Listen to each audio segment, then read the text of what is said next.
네, 시작하겠습니다. 이 시간은 어디팅 앤 어테스테이션 시간이고요. 사용할 주교재 있고요. 여기 주교재 하나 있고, 그 다음에 주교재는 오딧 1에서만 사용하는 교재고, 그 다음에 문제집 있습니다. 문제집은 오딧 1, 2, 3 모드 시간에 사용을 하게 돼요. 자, 4과목, CPA 과목, 4과목 중에 지금 한 과목이 어디팅 앤 어테스테이션 과목이죠. 시험 4시간 보세요. 실제 시험장에서 4시간. 그리고 이 문제 테스트릿이라는 게 있더라. 문제 구들이 있어요. 그래서 5개 문제 군으로 나누어져 있습니다.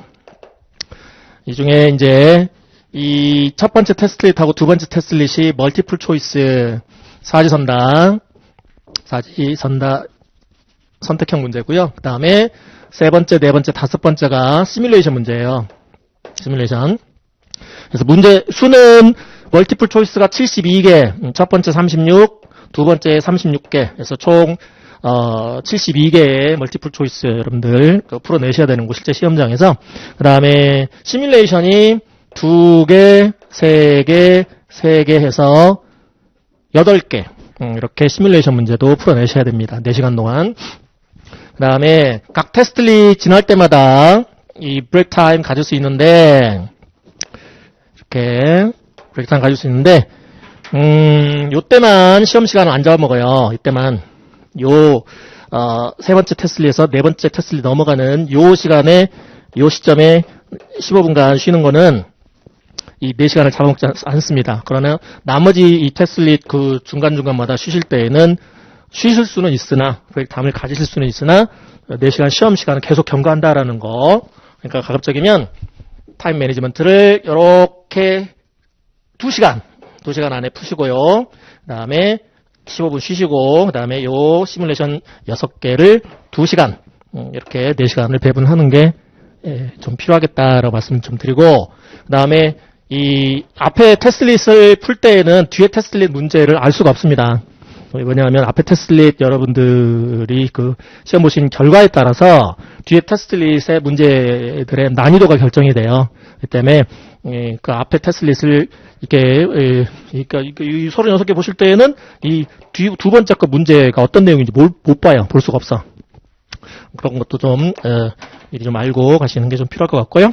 그 다음에 이제 그 주교재를 좀 보시면 테이블 오브 컨텐츠가 좀 나와 있습니다. 어디팅 앤 어테스테이션 때 뭘 이렇게 보셔야 되는지. 그래서 테이블 오브 컨텐츠 한번 볼게요. 주교재. 첫 번째 이제 ARCPA 미 공인회계사 협회고요. Code of Professional Conduct는 직무규정집입니다. 직무규정.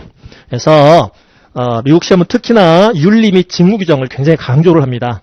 그래서 이 상당 부분 이 직무규정, 윤리규정을 포함하는 직무규정이 이 어디팅 앤 어테스테이션 시험 문제를 차지한다고 보시면 되겠고요. 이건 비단 어디팅 앤 어테스테이션 과목뿐만 아니라 레귤레이션 과목에도 레귤레이션 과목도 대략 한 10% 정도는 이 윤리 및 직무규정 문제라고 생각하시면 돼요. 그래서 굉장히 많은 비중을 차지하는 부분이고요. 맨 먼저 보실 거예요.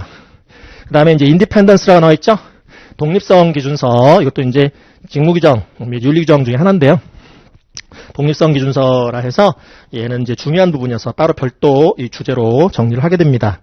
그 다음에 The Sarbanes-Oxley Act라는 법률, 그 다음에 Professional Standards라고 해서 이제 이 CP들이 따라야 되는 업무별 기준서. 그 다음부터는 이제 AUC라고 나와 있지 않습니까? AU가 의미하는 것은 어딧, 이렇게 생각하시면 돼요. 어디팅. 그래서 이게 감사예요. 감사.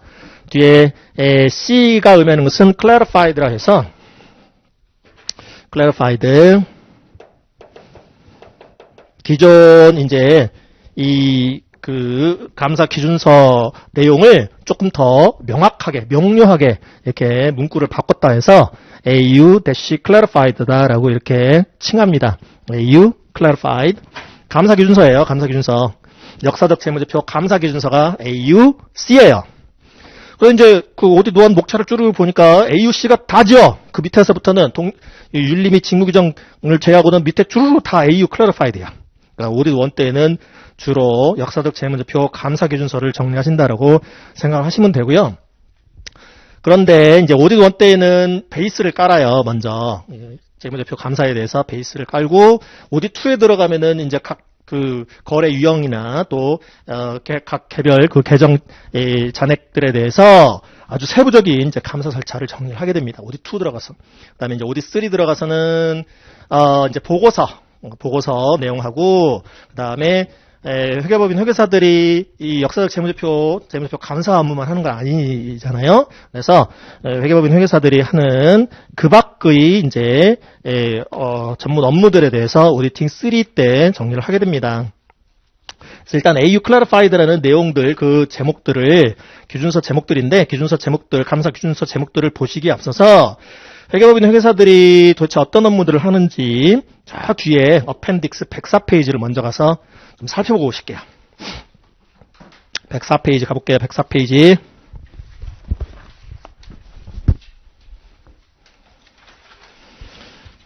뭐 보신 김에 103페이지부터 이제 어펜딕스가 시작하는데 103페이지는 조직도입니다. 오가니제이셔널 차트예요. 이거는 이제 일정 규모 이상 우리가 지금 이제 그 회계 감사 과목을 이제 정리를 함에 있어서 그 감사 대상 조직들, 감사 대상 피감 회사 조직들이 일정 규모 이상의 산업재를 판매하는 회사들을 가정을 할 거예요. 일정 규모 이상, 그러니까 조직 구조가 어느 정도 잘 갖춰져 있는 회사를 가정하여 정리를 하게 되겠고요. 그리고 이제 문제가 시험 문제가 어떤 지금 피감 회사 이 조직의 이 포지션을 언급을 하는 경우들이 있어요.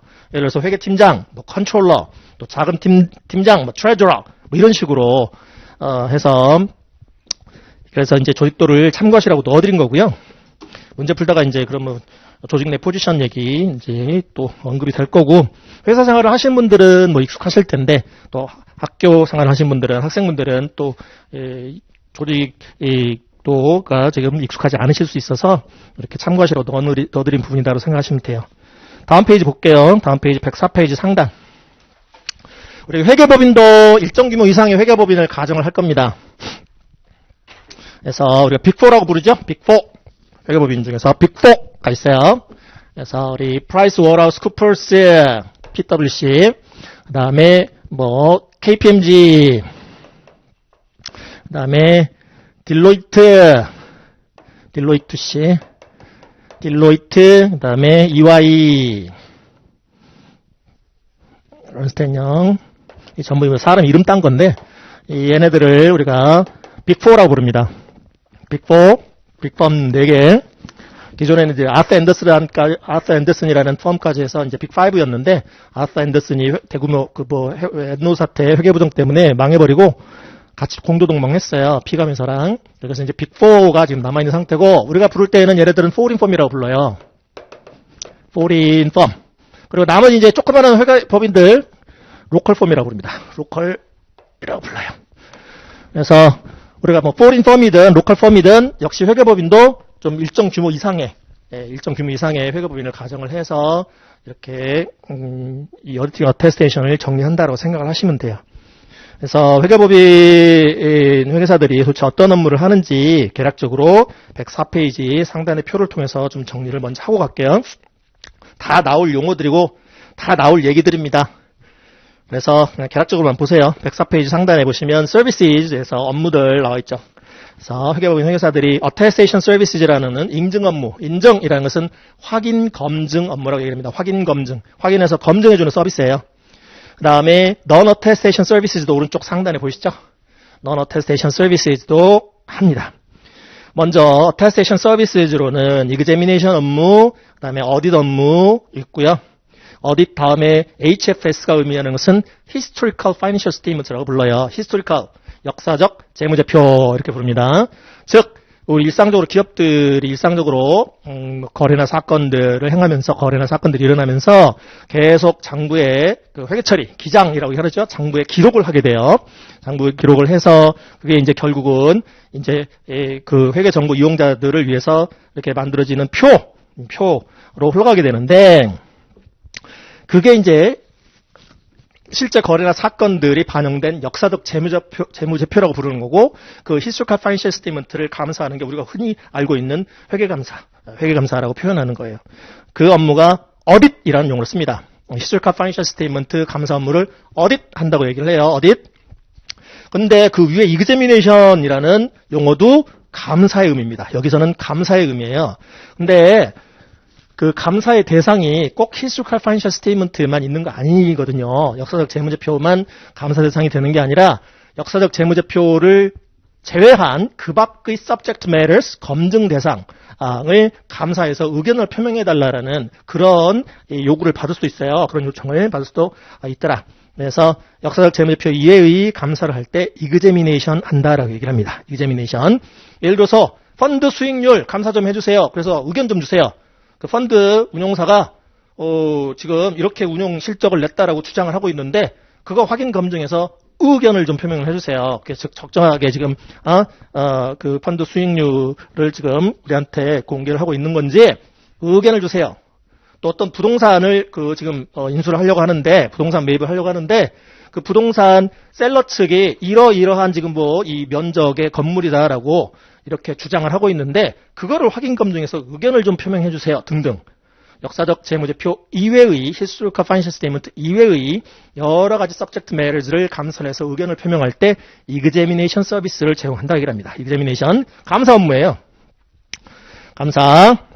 그래서 그 칼럼 밑으로 내려보면 자 examination 할 때에 따라야 될 professional standards가 나와 있죠.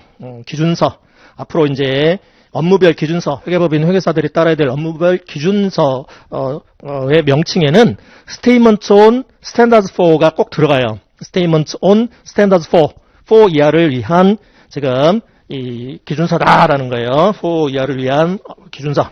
그래서 Attestation Engagement를 지금 Attestation 이라는 이제 인증 업무를 할 때에 그 중에서도 examination 업무를 할 때 따라야 될 기준서가 이 Statement on Standards for Attestation Engagement예요. 이니셜만 SSAE라 하고 더 줄여서 약어로 AT, Attestation의 AT라는 약어를 씁니다. 이 시뮬레이션 문제 중에 최소한 한 문제 이상은 리서치 문제가 등장을 해요. 검색 문제. 그래서 하나의 시츄에이션을 줍니다. 예를 들어서 어디팅 어테스션 같으면 시츄에이션을 줘요. 근데 그 시츄에이션을 해결하기 위해서 여러분들이 검색해야 될, 또 조회를 해야 될, 또 참고를 해야 될 기준서를 찾아내래요. 기준서를. 근데 이제 업무별 기준서가 아주 다양하거든요. 역사적 재무제표 감사 기준서도 있지만 examination을 위한 기준서도 있고 또 그 밖의 텍스 업무랄지 즉 세무 업무랄지 여러 업무별 기준서들이 있어요. 다 약어들이 존재하고 그 중에 먼저 여러분들이 어떤 기준서를 먼저 조회를 해야 되는지부터 먼저 골라내야 돼요. 골라내고 키워드 서치를 해서 그 제 기준서 몇 호에 관련 기준 내용이 있다, 기준서 내용이 있다라는 것을 찾아내는 그런 형식의 문제가 리서치 문제예요. 그래서 그 리서치 문제를 풀 때에는 이런 식으로 약어가 나와버려요. AT. 그러면 이게 Attestation Engagement 때 따라야 되는 기준서 약어구나 알아내셔야 되거든요. 그래서 AT 있고, 그 다음에 이제 어디 업무할 때, issuer, non-issuer, government 이렇게 구분이 되어 있는데, issuer라는 것은 상장회사를 의미합니다. 상장회사. 주식 거래소 시장에 주식이 지금 올라가 있어요. 그래서 거래시장에서 거래된다는 얘기죠. 해당 주식이 일반인들도 살 수 있게 거래가 된다. 그걸 issuer. 퍼블릭 컴퍼니라고도 얘기를 하고 이슈어라고도 얘기를 하는데 시험 목적상으로는 이슈어라는 표현을 대부분 씁니다. 그래서 상장 회사의 역사적 재무제표를 감사할 때 따라야 되는 기준서가 PCAOB 스탠다드라는 게 있어요. PCAOB 스탠다드. 나중에 이게 무슨 약어인지 보시게 될 거고요. 그다음에 non-issuer 비상장 회사 non-public company라고도 얘기를 하고 non-issue라고도 얘기를 하는데 비상장회사 감사 시에 역사적 재무제표 감사 시에 어딧할 때 따라야 되는 기준서가 SAS라고 해서 SAS Statement on Auditing Standards의 이니셜인데요. 이거를 우리 아까 목차에서 테이블 오브 컨텐츠에서 보셨던 AU Clarified라고 약어로 칭합니다. AU Clarified, AUC 이게 비상장사 감사 기준서예요. AU clarified가. 그 다음에 이제 정부 감사 기준서가 Generally Accepted Government Auditing Standard라 해서 가가스라고 부릅니다. 정부 감사 기준서예요. 정부 감사 기준서. 자, 그 다음에 요 업무별 기준서를 지금 특히 SAS를 제정하는 기관이 미 공인회계사 협회의 기구가 Auditing Standards Board라는 ASB라는 조직이라는 거고요. 이거 미 공인회계사 협회 한 기구예요. 감사 기준서를 제정 공표하는 비상장사 거. 그 다음에 다시 위로 올라가서 어테이션 서비스일 거 두 번째 칼럼에 보면 리뷰 서비스라고 있죠. 검토. 이제 역사적 재무제표 검토 같은 걸 하는 거예요. 감사까지는 안 하고 검토만 해주세요라고 의뢰를 받을 수 있습니다. 업무 강도가 좀 떨어져요. 그래서 그 역사적 재무제표를 해서 검토 업무다. 그러면 따라야 될 기준서가 밑에 Statement on Standards 4까지는 똑같고 Accounting and Review Services라는 기준서 보이시죠? 그래서 이니셜만 SARS라고 부를 거예요. SARS, SARS 줄여서 AR. 그래서 AR 이렇게 부르고 그 다음에 제정하는 기구 보이고 그 다음에 다시 올라가서 세 번째 거 Attestation Services, Agreed Upon Procedure 보이시죠? 합의된 절차 수행. 줄여서 AUP 이렇게 부르고 회계법인에서는 그냥 용역이라고 불러요. 용역. 그냥 간단하게 용역이라고 부릅니다. 그래서 이거는 이제 그 의뢰해준 측이 그 뭔가 어떤 절차를 좀 수행해서 확인 좀 해주세요라고 의뢰를 해왔을 때 우리랑 합의를 봅니다. 절차를 합의를 봐요. 그래서 그 합의된 절차만 딱 수행해주고 그 절차 수행에 따른 발견사항을 보고서로 이렇게 발행해주면 되는 업무입니다. 예를 들어서 대표적인 거는 M&A 업무 같은 거 하는 거예요. M&A에서 기업 인수합병 같은 거 하는 거예요. 이제 뭐 예를 들어서 우리가 바이어 측에 붙었어요. 바이어 측에 저 회사를 인수를 하려고 하는데 그 지금 인수 대상 그 회사에 가가지고 예를 들어서 매출 채권 다 샅샅이 조사해 주세요. 확인 검증해 주세요. 뭐 이런 식의 절차를 요구받으면 그 절차 그대로 수행해 주는 거예요. 그래서 Agreed Upon Procedure가 있고 그 다음에 Non-Attested 얘도 따라야 될 기준서가 뭐예요? Statement on Standards for Attestation Engagement 있죠? SSA, AT. 그 다음에 AT Clarified. 그 다음에 Non-Attestation Services, 비인증 업무로서 Compilation, 재무제표 작성 업무. 재무제표 좀 만들어주래요. 그리고 보고서도 같이 주래요. Compilation이라고 불러요. 재무제표 만들어주는 업무예요. 그 다음에 Tax Services, 세무 업무. 그 다음에 Consulting Services, 각종 자문 업무.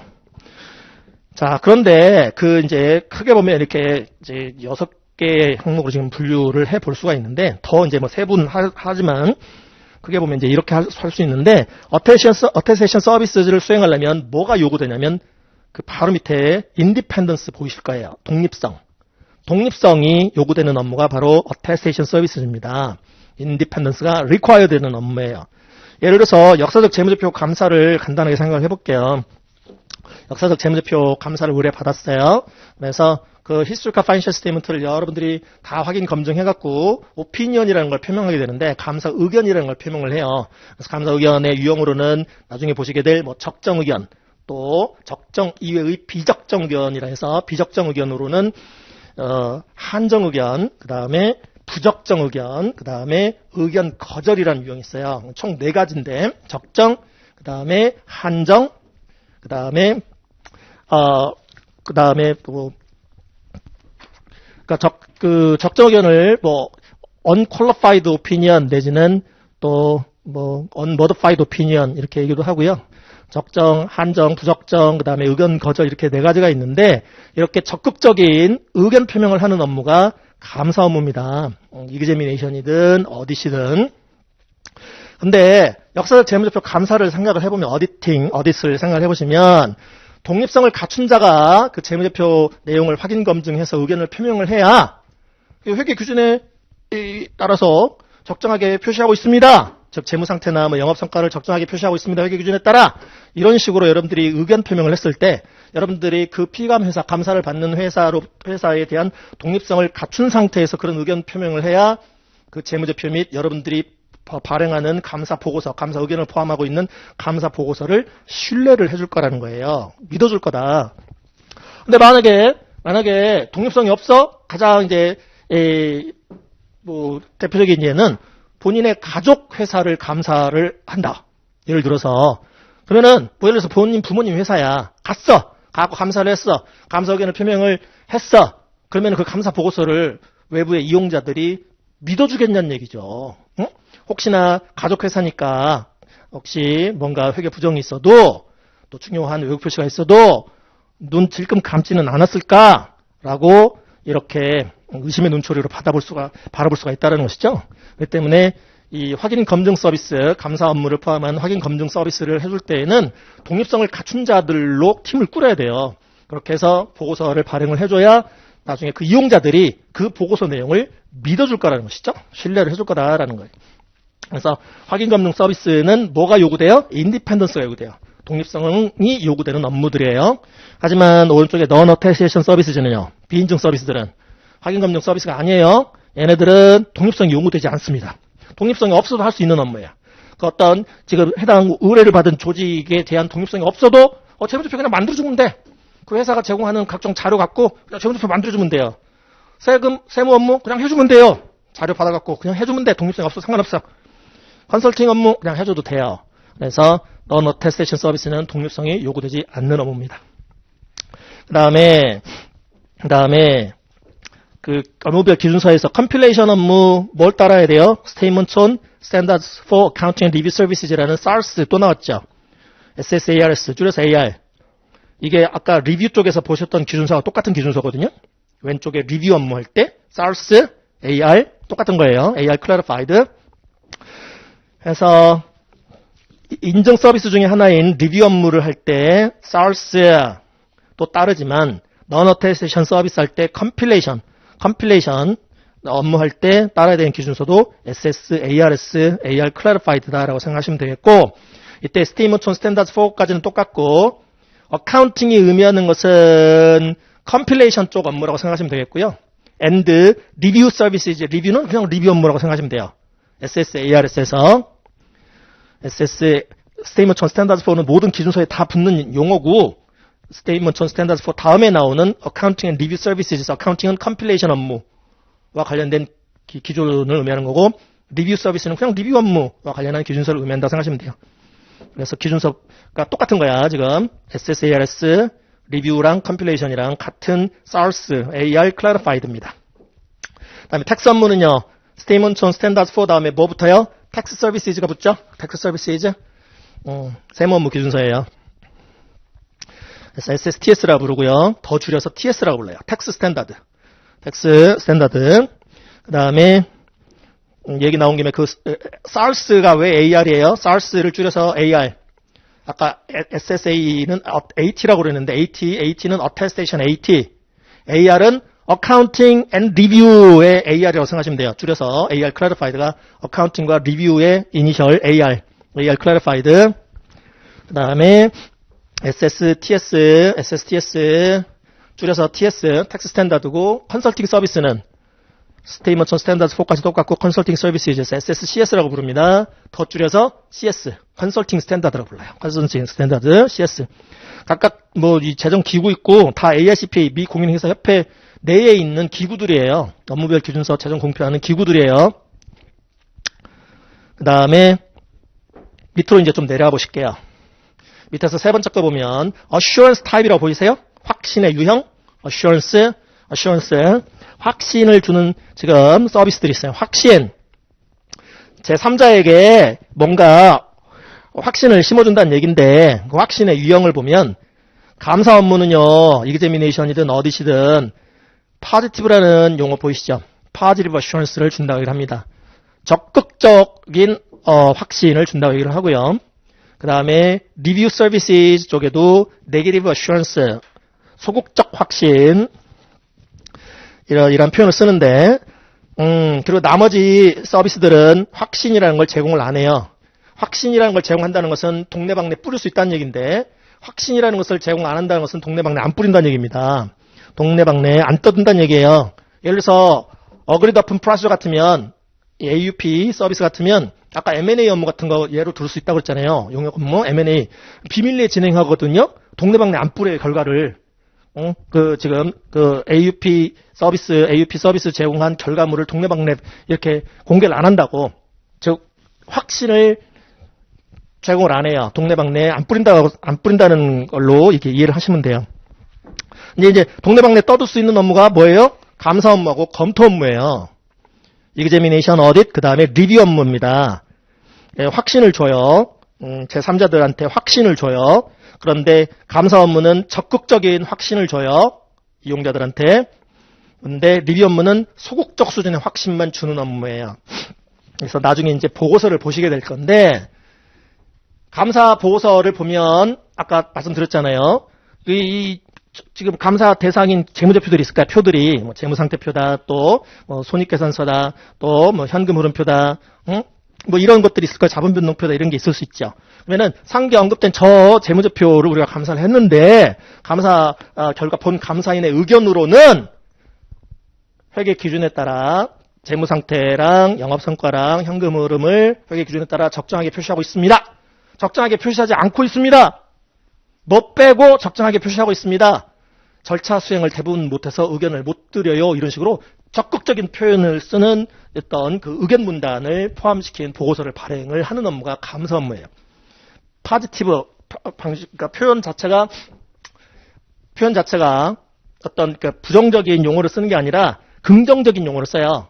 나중에 이제 그 차이가 뭔지 보시게 될 건데, 그래서 적극적으로 긍정적인 용어를 써서 회계 기준에 따라 적정하게 표시하고 있다, 안 하고 있다, 이런 식으로. 그런데 리뷰 업무는요, 그렇게 적극적인 수준의 확신을 줄 수가 없는 업무입니다. 왜냐하면 회계 감사와는 달리 리뷰 업무는 주된 절차가 딱 두 가지밖에 없어요. 회계 감사를 포함한 감사 업무는 아주 다양한 절차 또 감사 기법을 통해서 절차를 수행해서 증거를 수집하고 그 증거를 바탕으로 의견이라는 적극적인 이제 수준의 확신을 제공할 수가 있게 되는데, 리뷰 업무는 주된 절차가 딱 두 가지예요. 내부인들한테 질문하고 그다음에 분석적 검토 절차라는 Analytical Review Procedure라는 절차가 주된 절차예요. 그 두 절차가 주된 절차야. 그렇기 때문에 적극적인 수준의 확신까지 줄 수가 없는 업무예요. 감사는 뭐 내부인들에 대한 질문, 외부인들한테 질문, 또 각종 조회서 발송 회수 확인, 또 뭐예요? 뭐 예를 들어서 재고실사 입회, 또 그밖에 각종 재계산, 뭐 recalculation, recomputation, 뭐 confirmation, inquiry, 뭐 observation, inspection, examination, 별의별 아주 다양한 절차들을 수행을 해서 증거 수집들을 하기 때문에 적극적인 수준의 확신을 줄 수가 있는 거예요. 어디든 업무는, 감사 업무는, examination 업무는. 그러나 리뷰는 꼴랑 그 두 가지 절차가 주된 절차이기 때문에 적극적인 수준의 확신까지 줄 수가 없는 업무다라고 생각하시면 되겠고, 그래서 네게티브 어슈런스, 소극적 수준의 확신을 준다고 얘기를 하는데, 네게티브? 파지티브가 아니라 네게티브? 절차를 수행해봤더니요, 이상한 거 안 보여요. 회계 기준에 해당 예를 들어서 재무제표 검토 업무다. 그러면은 그 검토를 해봤는데 말이죠. 그 검토한 재무제표가 회계 기준에 부합되기 위해서 어떤 중요하게 수정해야 될 사항을 발견되지 아니하였어요. 이런 식으로 표현이 나가요. 리뷰 보고서는, 검토 보고서는. 그래서 이상한 거 안 보여요. 이런 식의 표현을 쓰거든요. 그래서 네게티브 어슈런스를 준다고 얘기를 하는데, 소극적 수준의 확신만 준다라고 생각하시면 되겠고요. 그 이제 밑에 보실게요. positive, negative assurance 그 밑에 보면 assurance level 보이시죠? 확신의 수준. 감사 업무는 아주 다양한 절차 기법을 통해서 증거 수집을 한다. 적극적 수준의 확신을 줄 수가 있는 업무다. 그래서 그 적극적 수준의 확신을 준다라는 게 reasonable한 수준의 high level of assurance를 줄 수 있다는 의미입니다. 높은 수준의 확신을 줄 수 있는 업무예요. 적정 수준의 높은 수준의 확신을 줄 수 있다는 거고, 높은 수준의 확신이라는 게 바로 의견을 표명한다는 얘기입니다. 오피니언을 표명할 수 있어요. 감사 업무는 오피니언을 표명할 수 있는 업무입니다. 적극적인 표현을 써서 적극적인 워딩을 통해서 그거 어떤 그 기준에 따라 봤더니 적정하게 표시하고 있어. 적정하게 표시 않고 있어. 이런 식으로 높은 수준의 확신을 줄 수 있는 업무가 감사 업무입니다. 그러나 리뷰 업무는요, 리미티드 어슈런스를 준다 얘기를 합니다. 네게티브 어슈런스 그리고 리미티드 어슈런스를 준다. 제한적 수준의 확신만을 줄 수 있는 업무가 검토 업무예요. 왜? 감사와는 달리 꼴랑 주된 절차가 두 개밖에 안 되기 때문에 높은 수준의 확신까지는 줄 수가 없어요. 리뷰 업무는. 그래서 제한적 수준의 확신까지만 줄 수 있다라고 얘기를 하고, 제한적 수준의 확신이라는 것은 의견까지는 표명할 수가 없다는 의미예요. 오피니언까지는 표명할 수가 없다. 그래서 감사 업무를 제외한 나머지 업무들은 노 오피니언이죠. 의견 표명 없음. 그래서 우리가 이제 주로 오디트 1 때에는 Historical Financial Statement Audit에 집중할 거예요. 오디트 2는 세부적인 감사 절차까지 이제 이 Historical Financial Statement Audit 들어가고, 그 다음에 이제 오디트 2 뒷부분, 그 다음에 오디트 3 가갖고 오디트 3 부분에서는 이제 리포트, 각종 감사 보고서를 포함해서 보고서도 보고, 그 밖의 이런 업무들, 그 밖에 뭐 리뷰, 재무제표 검토 업무랄지, Agreed upon procedures, 합의된 절차 수행이랄지, 컴필레이션 업무랄지, 이런 것들을 오디트 3 가서 정리한다고 생각하시면 돼요. 자, 그러면 우리 이제 목차로 다시 한번 가볼게요. 목차 앞에.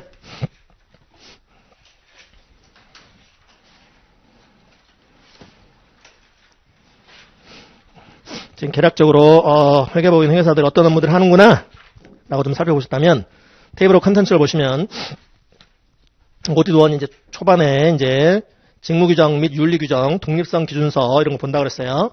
그 다음에 사벤스 억슬리 액트라는 법률 얘기를 좀 해볼 거고, 상장회사 감사와 관련한 지금 법률이에요. 상장회사 감사와 관련한. 그 다음에 각종 업무별 기준서 얘기 잠깐 나올 거고, 프로페셔널 스탠다드. 그 다음에 이제 쭉 AU 클래리파이드 본단 말이에요. 비상장사 감사 기준서를 볼 건데, 상장사 감사 기준서가 PCAOB 스탠다드라는 건데 대부분이 똑같아요. 비상장사 감사 기준서하고 거의 비슷해. 거의 똑같아. 뭐 물론 이제 추가되는 내용이 있긴 하지만, 추가되는 내용은 이제 별도 이제 저를 통해서 정리를 하는 그런 이제 시간이 올 거고요. 오디트 3 때 좀 보게 될 거고. 그래서 상장사든 비상장사든 이 AU 클래리파이드가 똑같이 적용된다고 생각하시면 돼요. 기본적으로는. 그래서 이제 감사 기준서를 쭈루루 이제 보시게 될 건데, 5번째 주제를 한번 볼게요. 목차에서 AU Clarified 200. 그래서 감사 기준서 200호인데 이 기준서 제목이 Overall Objectives of the Independent Auditor, 독립성을 갖춘 감사인의 전반적인 감사의 목적 및 The Conduct of an Audit 얘기해 볼 거예요. Audit. 역사적 재무제표 감사 얘기를 해봐요. 근데 그 감사를 뭐에 따라 한다고요? In accordance with GAAS가 의미하는 것은 Generally Accepted Auditing Standards를 의미합니다. 나중에 다 나와요. 자연스럽게 다 아시게 돼요. 그래서 일반적으로 인정되는 감사 기준에 따라서 감사를 수행하게 돼요. GAAS라고 부릅니다. Generally Accepted Auditing Standards. 그래서 감사 기준에 따라서 행하는 감사 수행. 다음에 210호 Terms of Engagement. Engagement 조건. Engagement의 의미가 뭐냐면 계약을 통해서 일정한 업무를 이제 서비스를 제공하는데요. 일정한 서비스를 제공하는 일정한 그 기간이 요구되어지는 업무라고 생각하시면 돼요. 예를 들어서 어디트 인게이지먼트면 감사 계약 체결하면서 감사가 끝날 때까지 그 기간 동안에 이제 이 감사 업무를 수행한다라는 그런 의미를 담고 있다고 생각하시면 돼요. 일정 기간 동안 이 업무를 수행하는 게 인게이지먼트다라고 얘기를 해요. 그래서 감사 업무 하면 어디트 인게이지먼트 이렇게 얘기를 해요. 어디트 인게이지먼트. 그래서 Terms of Engagement 하면은 이제 이게 지금 감사 기준서니까 AU Clarified니까 지금 감사 계약 조건을 의미한다고 생각하시면 돼요. 감사 계약 조건.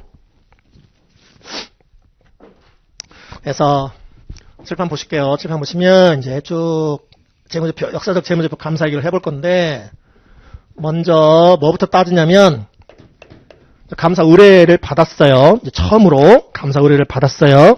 한 이제 프로스펙티브 클라이언트로부터 지금 계속 감사하는 게 아니라 지금 처음으로 한 클라이언트가 프로스펙티브 클라이언트가 감사를 좀 해달라고 의뢰를 해왔어요. 그러면은 덥석 감사할게요 이렇게 하는 게 아니라 감사 가능성부터 판단을 해야 돼요. 어디터빌리티라는 것을 판단해야 돼요. 감사 가능성. 감사할 수 있겠느냐? 그래서 여러 가지 사안들을 좀 생각해 봐야 되는데, 예를 들어서 우리가 조그만한 회계법인이야. 근데 대기업이 우리한테 감사를 해달래요. 할 수 있겠어요? 회계사 수도 몇 안 되는데 못 한다는 거죠.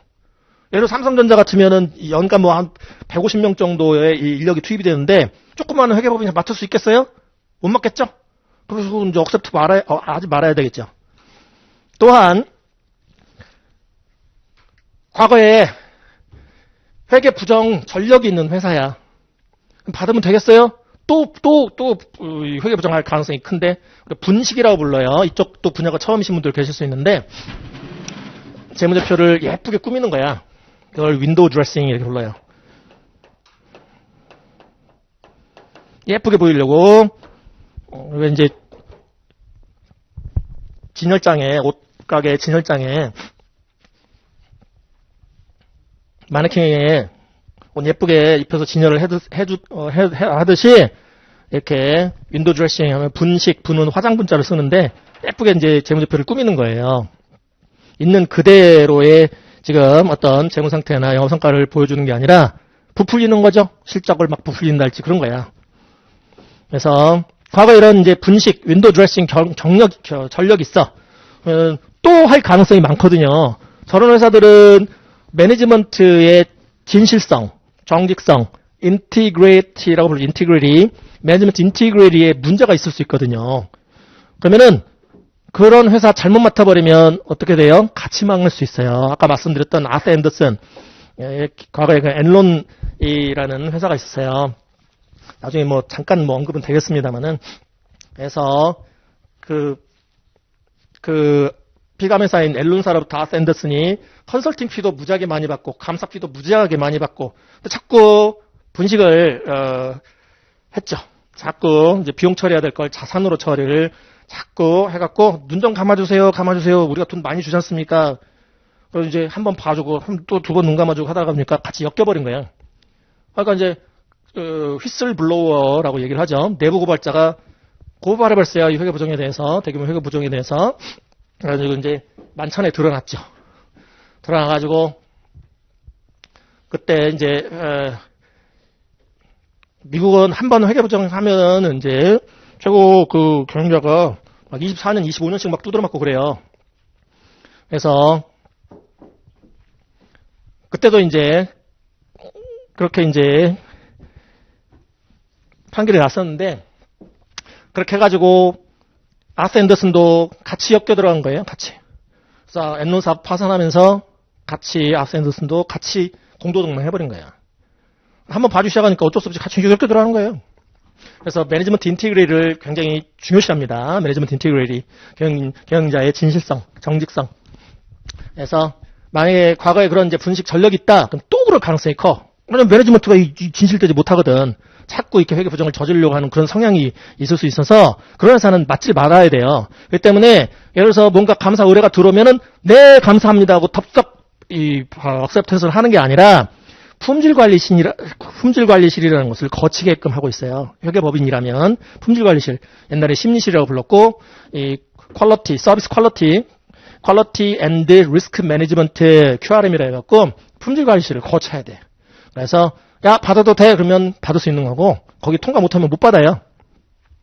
그래서 경제 질시성 같은 거 그런 것도 좀 확인해보고 우리가 과연 역량을 다 발휘해갖고 고품질의 감사 서비스를 제공할 수 있겠느냐 뭐 그런 것도 다 판단을 해야 되고 그렇게 해서 이 감사 가능성을 판단하게 돼요. 할 수 있겠느냐 판단해야 돼. 그렇게 해서 억셉트를 할까 말까 이것부터 판단하는 거다. 감사 가능성부터 판단하는 거예요. 그래가지고 야 감사해도 되겠다. 그러면 이제 감사 계약 조건 그래서 감사 계약을 체결하게 돼요. 감사 조건을 서로 합의하고 이제 감사 계약을 체결을 해요. 감사 계약서를 Audit Engagement Letter 이렇게 보통 부릅니다. Audit Engagement와 관련한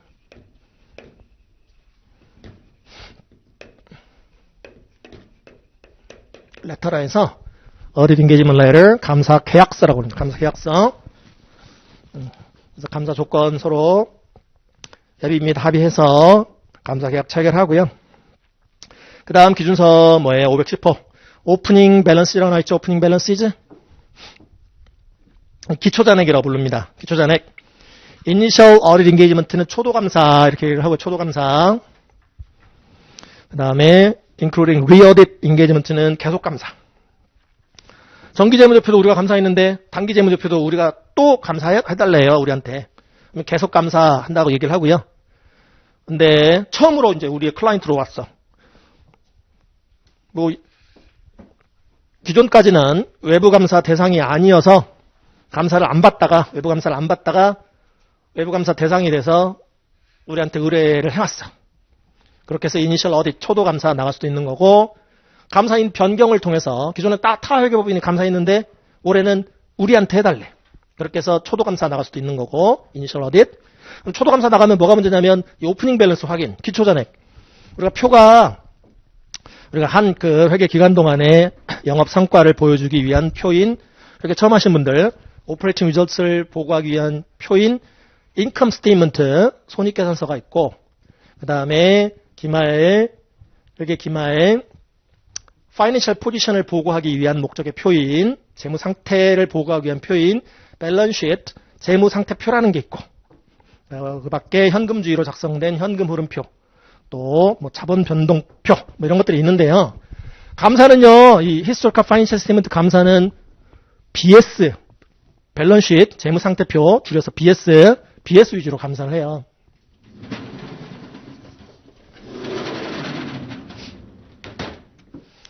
그래서 BS라는 것은 딱 일정 시점에 파이낸셜 포지션을 정보 이용자들한테, 회계정보 이용자들한테, 재무제표 이용자들한테 보고하기 위한 목적의 표인데, 이게 비기닝 밸런스가 있고 엔딩 밸런스가 있네.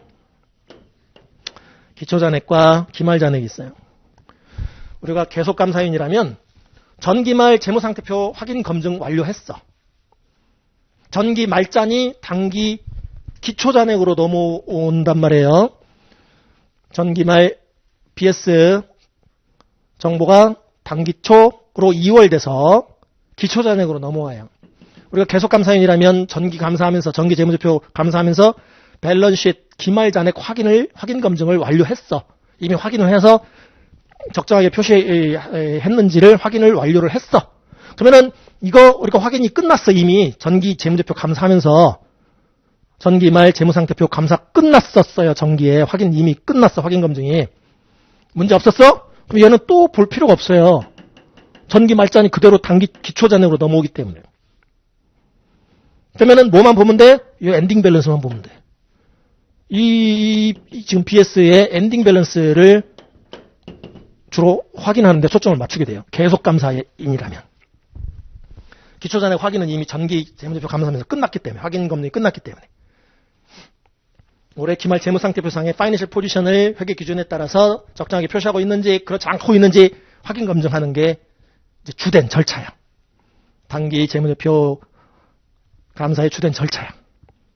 그래서 계속 감사인이라면 이거 기초잔액 확인 검증 끝났고 정기 감사하면서 그 다음에 요거 지금 단기 감사하면서 확인 검증 끝났어요. 그러면 이 기간 정보가 뭐야? 인컴 스테이트먼트 정보예요. 인컴 스테이트먼트. 당해 한 회계 기간 동안의 영업 성과를 보고하기 위한 목적의 표. 기초잔액 확인 검증에서 맞아, 문제 없어. 기말 잔액 단기 감사하면서 기말 재무제표, 재무상태표 잔액 이거 확인했어, 문제 없어? 그러면은 사이 금액을 표시해 놓은 인컴 스테이트먼트 문제가 없는 거예요. 얘 문제 없고 얘 문제 없으면 요 중간에 낀 거 요거 문제가 없는 거야. 그렇기 때문에 BS 위주로 감사하는 거예요. 계속 감사인이라면 이거 확인 끝났어? 올해 이제 단기 감사, 기말 재무상태표 감사하면서 확인 검증 끝났어? 문제 없어? 회계 규준에 따라서 적정하게 표시했어? 그러면 손익계산서 문제 없는 거야. 손익계산서도 회계 규준에 따라 영업성과를 적정하게 표시한 거예요. 자, 근데 만약에 초도 감사라면 이니셜 어딧이야. 얘를 비기닝 밸런스를 다른 말로 이 지금 기준서 제목처럼 오프닝 밸런스라고도 얘기를 하는데 기초잔액. 초도 감사하면 전기 재무제표, 전기 재무상태표를 우리가 감사 안 했다는 얘기예요. 이거 확인을 못 했다는 얘기야, 우리가 비기닝 밸런스를, 오프닝 밸런스를. 그럼 뭐 해야 돼요? 이거 확인까지도 해줘야 돼. 이니셜 어딧 같으면 비기닝 밸런스, 오프닝 밸런스 확인까지 해야 돼. 여러 가지 방법이 있는데 그런 얘기는 이제 여기 가서 볼 거예요. 510호. 오프닝 밸런스 얘기. 그리고 이제 현금 흐름표는 이 BS랑 IS 레컨사일 해갖고 나온 정보가 현금주의로 이렇게 바꾼 게 현금 흐름표예요. 캐시플로우, 스테이먼트 오브 캐시플로우스, 현금 흐름표.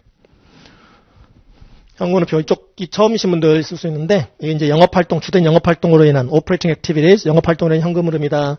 또 investing activities, 투자활동으로 인한 현금 흐름이다. 그다음에 financing, 재무활동으로 인한 현금 흐름이다 해서 주로 이제 현금 흐름표는 이 분류 체계 제대로 분류해놨느냐 이게 이제 초점을 맞추게 돼요. 그래서 이제 오퍼레이팅 액티비티즈 영업활동 주된 영업활동으로 인한 현금 흐름을 우리가 다른 말로 아시는 분들은 아실 텐데 earnings before interest, tax, depreciation and amortization에서 보통 EBITDA 이렇게 부르는데 이자 비용, 세금 비용, 감가상각비, 상각비를 제외한 나머지 earning 부분, 나머지 이익금 부분, 주된 영업활동으로 인한 이익, 그걸 이제 현금주의를 한번 표시해 놓은 게 이게 현금 흐름표예요. 영업활동의 현금 흐름. 인베스팅은 뭐라고도 부르냐면 기업의 투자. 우리가 이제 일정 규모 이상의 일정한 조직 구조를 갖춘 산업재를 판매하는 회사를 주로 가정해서 본다고 그랬어요. 정리한다고 그랬어요. 산업재, 소비재 말고. 그러니까 거래처가, 판매처가 또 다른 회사야, 또 다른 회사. 일반 마지막 소비자한테 판매하는 게 아니라 또 다른 회사한테 원재료 같은 거, 부품 같은 거 판매하는 회사 생각하시면 돼. 그로 인한 뭐 이제 이 현금 유출액이 이제 오퍼레이팅인 거고, 그 다음에 이제 그런 기업의 투자가 의미하는 것은 보통 투자자산 매입하고 그런 것도 투자긴 투자지만 기업의 투자라면 주로 캐피탈 익스펜디처라고 얘기를 하는 케이펙스, 캐피탈 익스펜디처 줄여서 케이펙스라고 보통 불러요. 자본적 지출 부분입니다. 각종 공장도 증설하고 기계장치도 막 들여오고 그런 것들이 투자야. 기업들의 투자. 그래서 막 지점도 늘리고 뭐 그런 거죠. 그렇게 마구마구 투자해갖고 더 많은 투자 대비 투자에서 발생하는 고정비 대신 더 많은 수익을 창출할 수 있다면 마구마구 투자하는 거예요. 그게 캐피탈 익스펜디처, 자본적 지출이라고 투자 활동이라고 얘기를 합니다. 케이펙스. 그 다음에 재무는 뭐 돈 끌어오고 돈 갚고 뭐 그런 거예요. 회사채 발행하든 뭐 금융기관으로부터 차입하든 그렇게 해서 돈 끌어오고 또 갚고 그게 재무 활동입니다. 파이낸싱. 어쨌든 이제 이런 이제 분류책에 초점을 맞춰서 현금흐름표를 감사하게 돼요. 이 현금흐름표 감사는 뭐 그러니까 얘네들 말고 주로 이제 BS 위주로 재무제표 감사를 하는 거다라고 먼저 좀 아시면 되겠고요. 자, 그다음 기준서 Analytical Procedure, Financial Ratio로 나와 있죠. 이 Analytical Procedure를 분석적 절차, Analytical Review Procedure라고도 얘기를 하고요. 분석적 검토 절차라고도 얘기를 하고 분석적 절차. Financial Ratios가 뭐예요? 재무 비율. 우리가 비율 분석 같은 걸 좀 하게 돼요. 비율 분석. 감사 계획 단계에서 우리 이제 감사 계약을 체결하면 감사 계획을 수립을 해.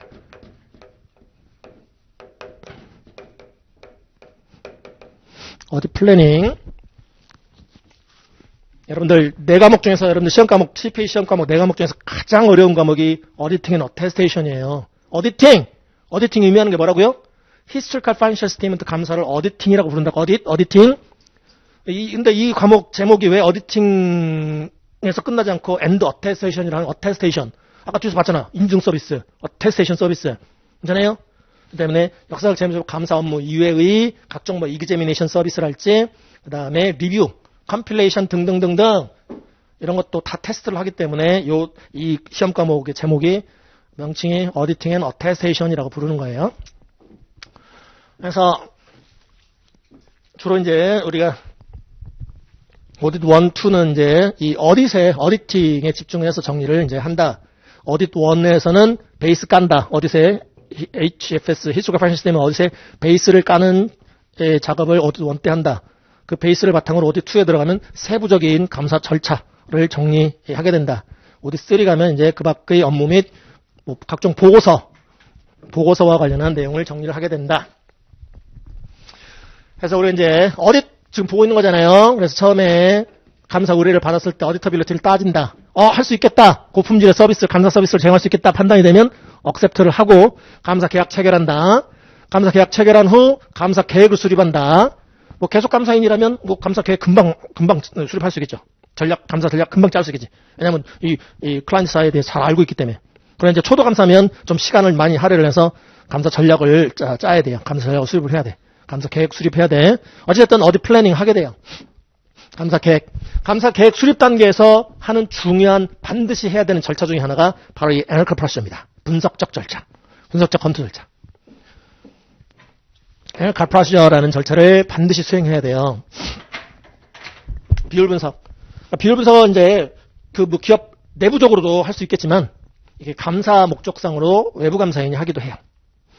이유는 뭐냐면 지금 아직 뭐 감사를 수행하기 전이니까 지금 수정 전 재무제표를 갖고 비율들을 계산을 하게 돼요.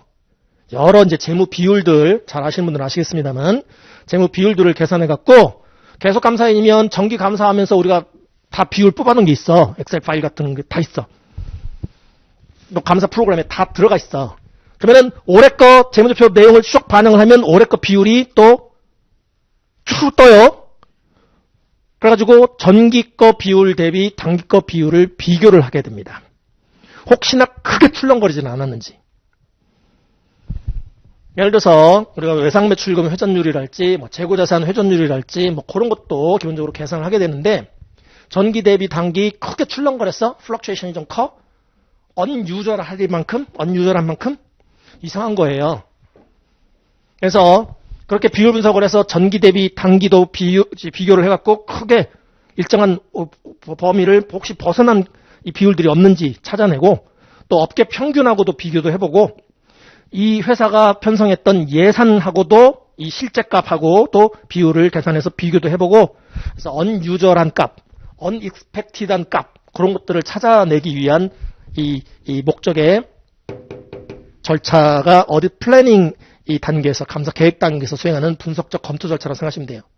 각종 비율들을 계산해서 기본적으로는 전기하고 단기하고 비교를 해봐요. 그래서 일정한 범위 내에서 출렁거렸다면 문제가 없지만 그 범위를 벗어나서 비율이 크게 변동됐다? 인크리스 되거나 디크리스 됐다? 그러면은 그 비율 계산에 영향을 주는 그런 거래 유형이나 계정 잔액에 뭐가 있을 수 있는 가능성이 크냐면 중요한 왜곡 표시가 있을 가능성이 커요. 무조건 크게 출렁거렸다 해갖고 범위를 벗어날 만큼 출렁거렸다 해서 그게 곧 왜곡 표시다. 또 오류 금액이다 라고 판단할 수는 없지만 오류나 왜곡 표시 금액이 있을 확률이 혹은 가능성이 높은 영역이라 볼 수 있는 거예요. 왜 출렁거리는 얘기죠? 예상 밖으로 많이. 그거 찾아내. 이른바 리스키 에어리어를 찾아내기 위한 중요한 왜곡 표시가 있을 위험도가 높은 영역을 찾기 위한 절차라고 생각하시면 돼요. 왜 비율이 이렇게 크게 출렁거렸지? 하고. 그래서 감사 계획 단계에서 이 애널컬 프로세스를 하게 된다.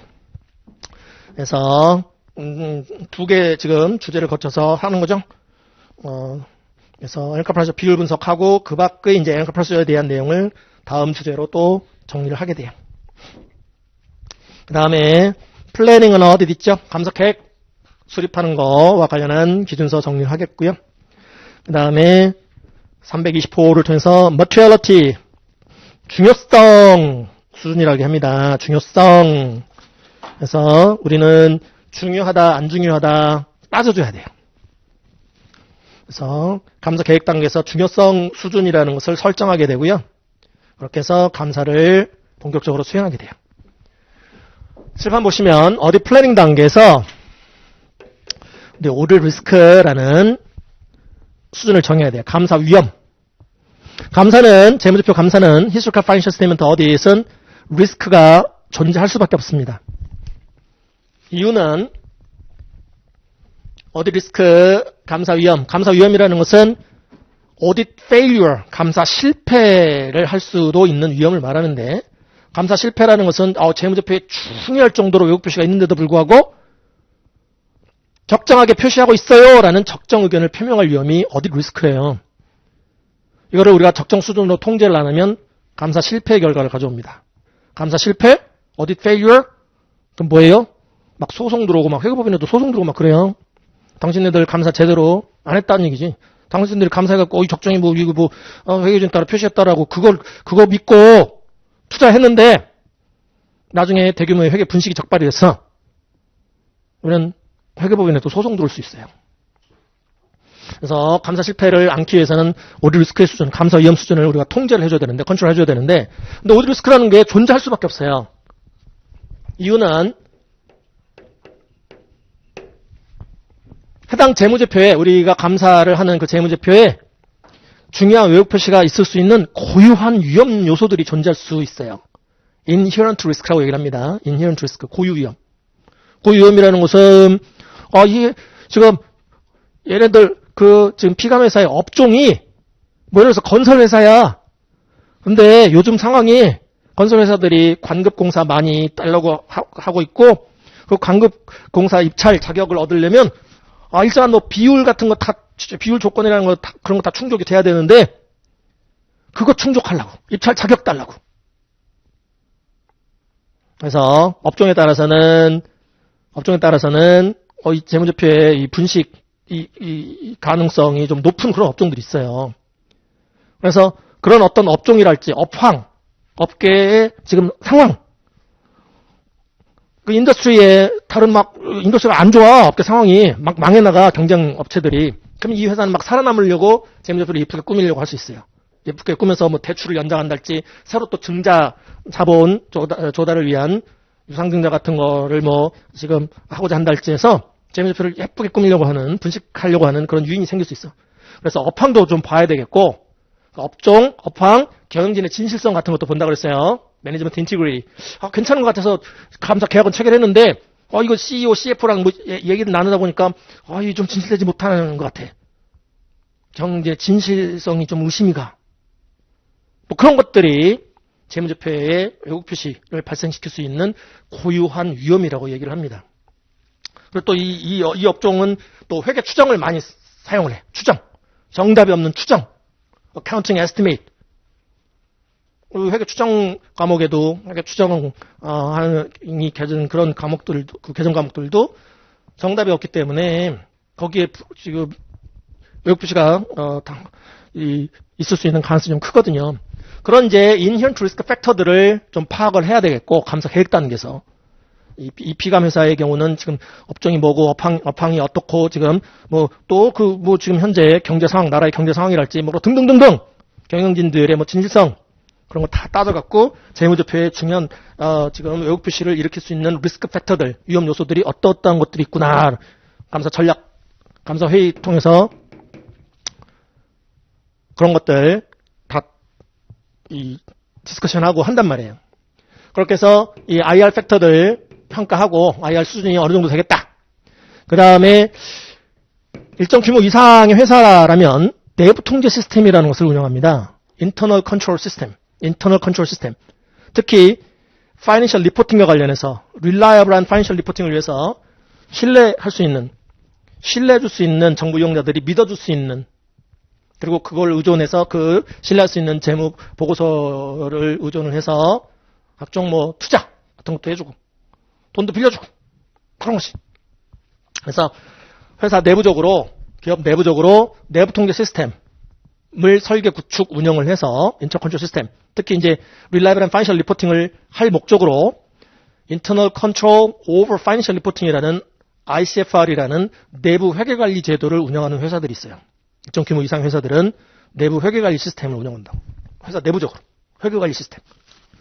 그걸 ICFR이라고 불러요. Internal Control Over Financial Reporting이라고 불러요.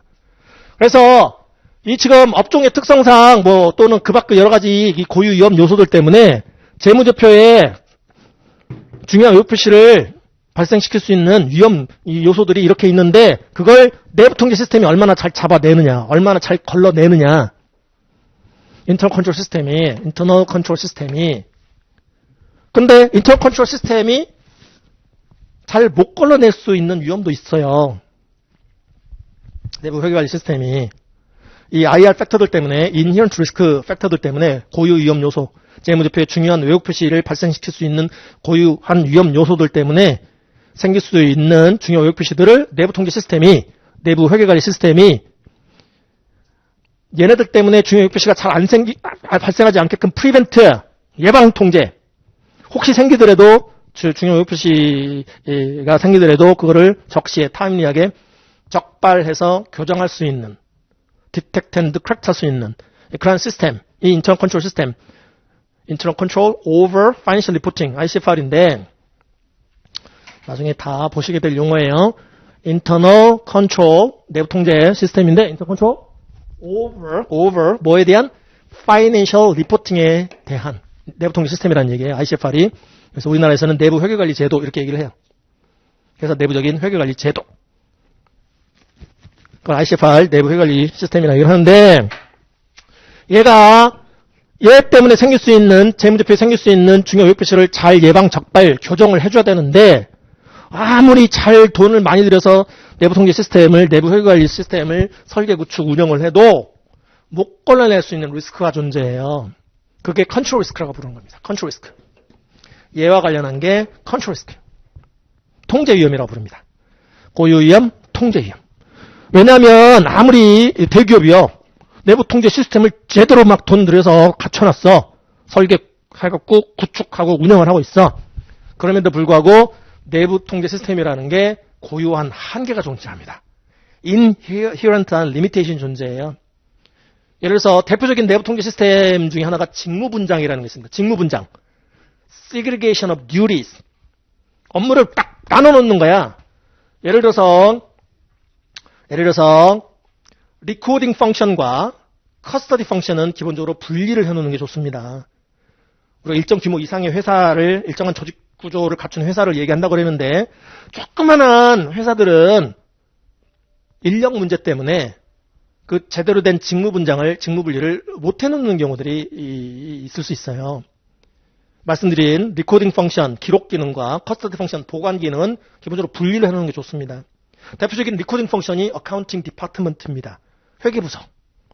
리코딩 전담이야, 리코딩. 커스터디 펑션을 주로 담당하는 부서가 트레저리 디파트먼트, 자금 부서입니다. 자금팀. 그래서 회계팀과 자금팀은 기본적으로 분리가 되어 있는 게 좋아요.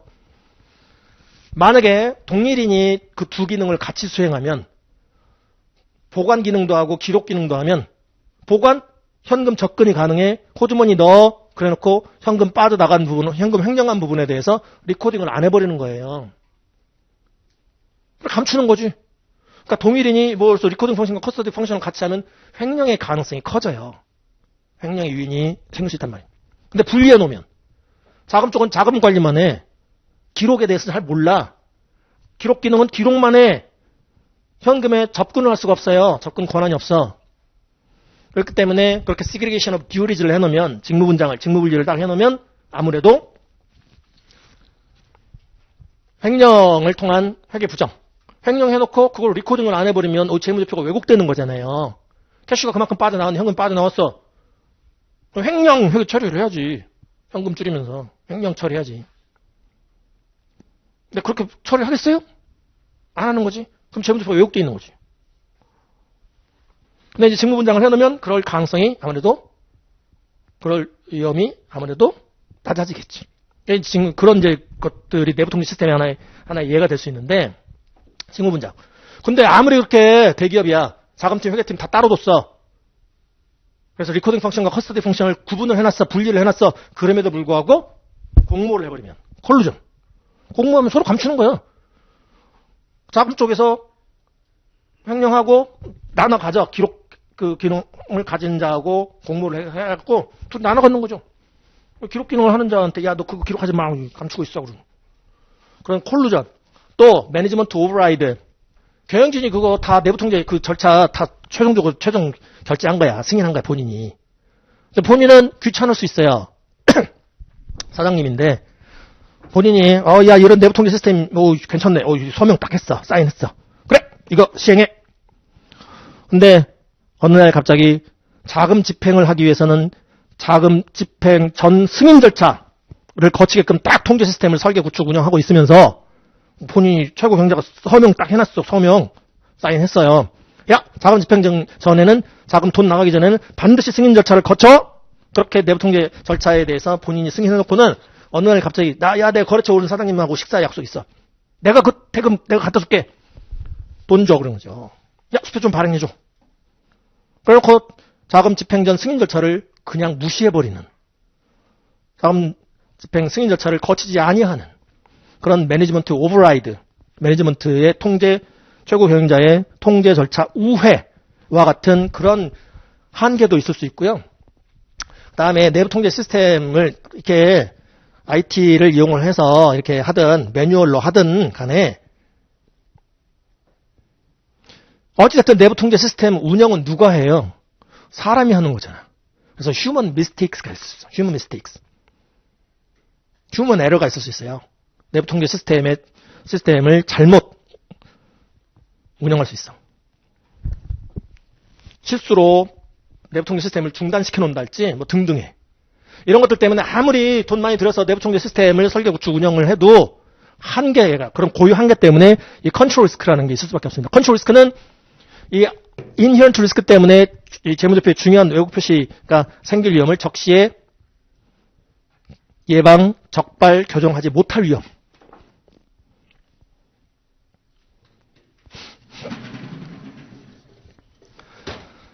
자, 아까 지금 업계 상황, 업황 안 좋아요. 막 경기업체들 무너져 나가요.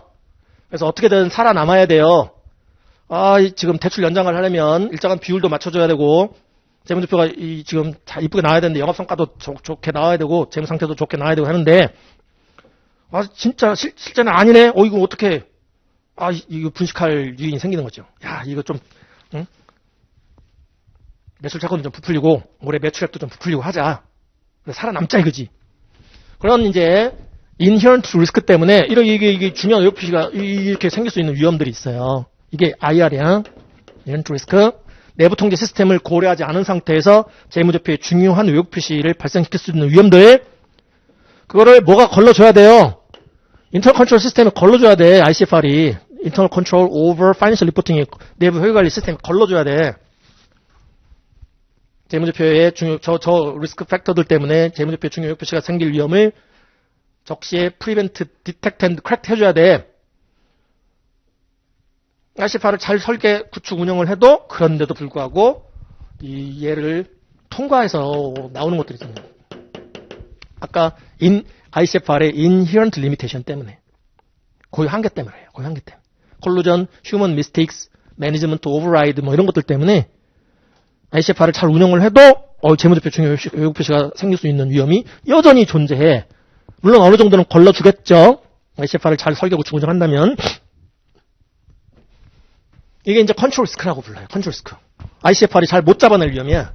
재무제표의 왜곡 표시를, 오류 금액을 잘 못 잡아낼 위험, 못 걸러내줄 위험이 컨트롤 리스크입니다. 통제 위험. 이 IR과 CR을 여러분들은 외부 감사인으로서 평가를 해줘야 돼요.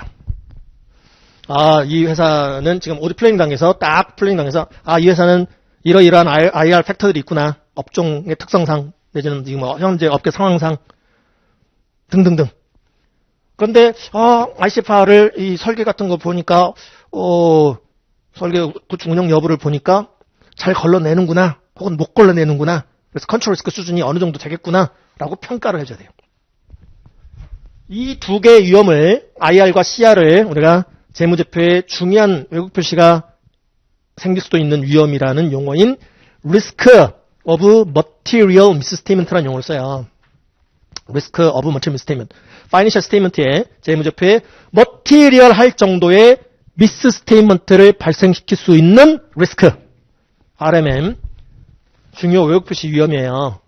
재무제표에 중요할 정도의 왜곡 표시가 있을 위험. RMM. 여러분들이 외부 감사인으로서 평가를 해줘요. 여러분들이 어디터로서 평가를 해줍니다. 이 회사는 IR 팩터들이 이러이러한 게 있으니까, 상황이 이러니까, 이러한 팩터들 때문에 재무제표에 왜곡 표시가 있을 정도가 이 정도겠구나. 그거를, 이 회사는 ICFR이 잘 설계 구축 운영되고 있네? 그래서, ICFR이 저 IR 팩터들 때문에 재무제표 중요 왜곡 표시가 생길 위험을 어느 정도 이렇게 걸러주고 있구나. 라고 컨트롤 리스크 같은 것도 평가를 해줘야 됩니다. 즉, RMM 수준을 평가를 여러분들이 해줘야 돼요.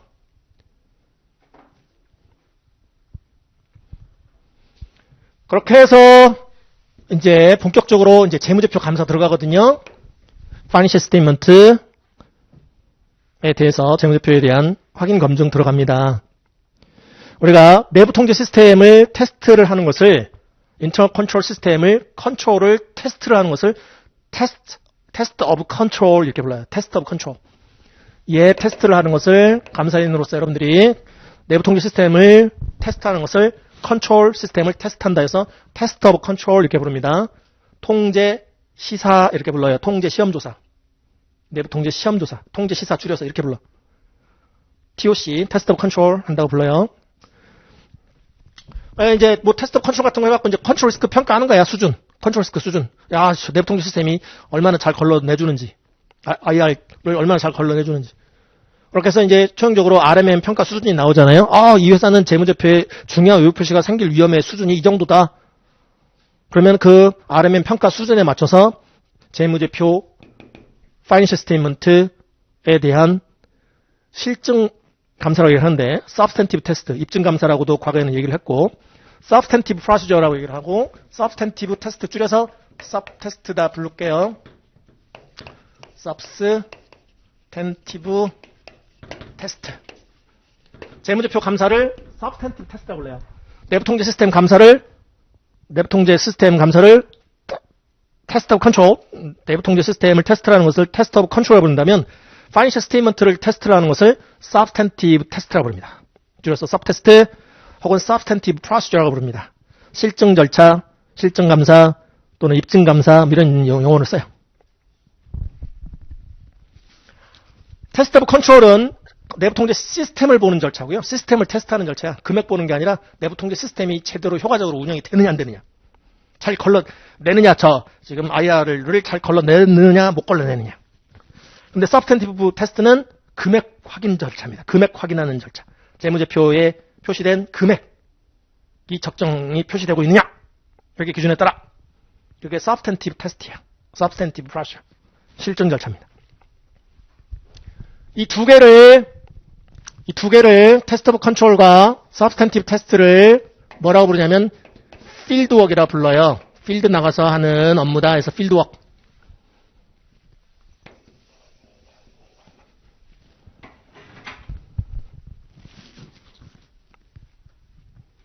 테스트 오브 컨트롤, substantive 테스트, 필드워크. 필드 나가서 현장 나가서 하는 감사 절차다 해서 필드워크이라 부릅니다. 회사 피감 회사 나가갖고 하는 거예요. 자, 근데 이 IR, CR 여러분들 이제 평가한 거 이건 평가할 수밖에 없어요. 지금 IR이 이 정도구나. CR이 이 정도구나. 여러분들이 통제를 할 수는 없어요. 제 IR과 CR들은 그냥 있는 그대로 평가만 할 수 있는 거죠. 현재 업종 업황이 이러니까 저 정도의 지금 위험 수준이 IR 수준이 있구나. IR 수준이 평가되는구나. 또 내부 통제 시스템을 다 봤더니 컨트롤 리스크 수준이 이 정도구나. 평가만 하는 거야. 여러분들이 어세스먼트만 하는 거예요. 그러면 이 RMM 수준, 평가 수준의 결과를 갖고 그 다음에 이 파이낸셜 스테이트먼트, 본격적인 파이낸셜 스테이트먼트 입증 절차, 실증 절차를 하기 위한 감사 절차 설계를 하게 돼요. RMM 수준이 높아? 지금 IR도 지금 높은데 ICFR도 형편없이 돌아간다. 내부 회계관리 시스템이 제대로 안 돌아가네. 못 걸러내네.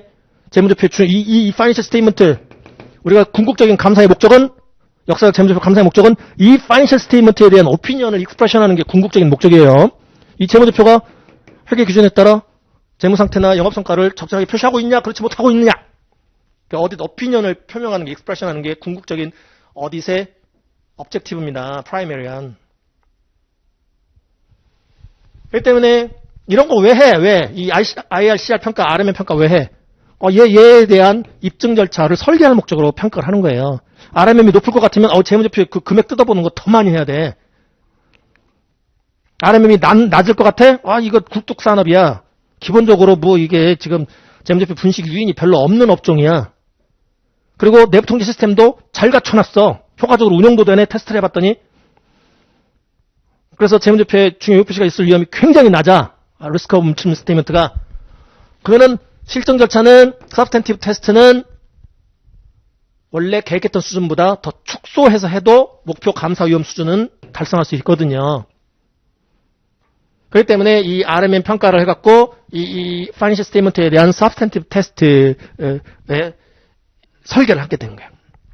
입증 절차를 Substantive Test를 더 확대해서 지금 해야 되는 상황인지 축소를 해서 해도 되는 상황인지. 이 Financial Statement Substantive Test를 통해서도 중요 의혹 표시를 적발하지 못할 위험.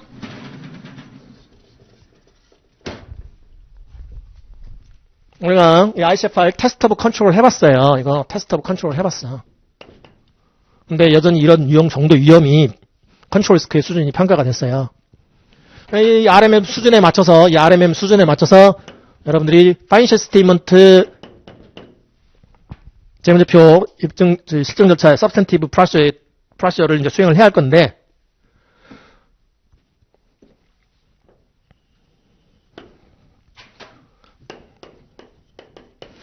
서브스탄티브 테스트를 수행을 함에도 불구하고 중요유익 표시가 적발이 안 될 위험.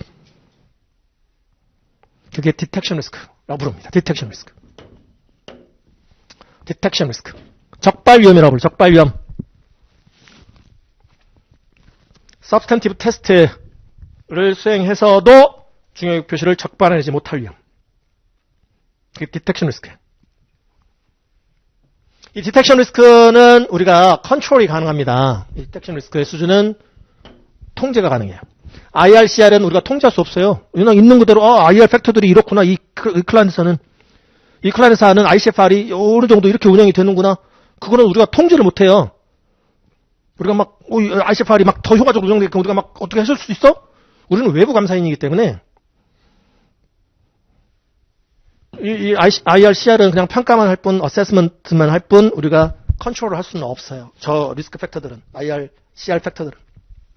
그러나 디텍션 리스크는 우리하고 관련된 위험이야. 우리하고 관련된 리스크야. 디텍션 리스크. 우리가 입증 절차를 통해서, 서브스탄티브 테스트를 통해서 중요유익 표시를 적발해내지 못할 위험. 이건 우리가 통제가 가능해요.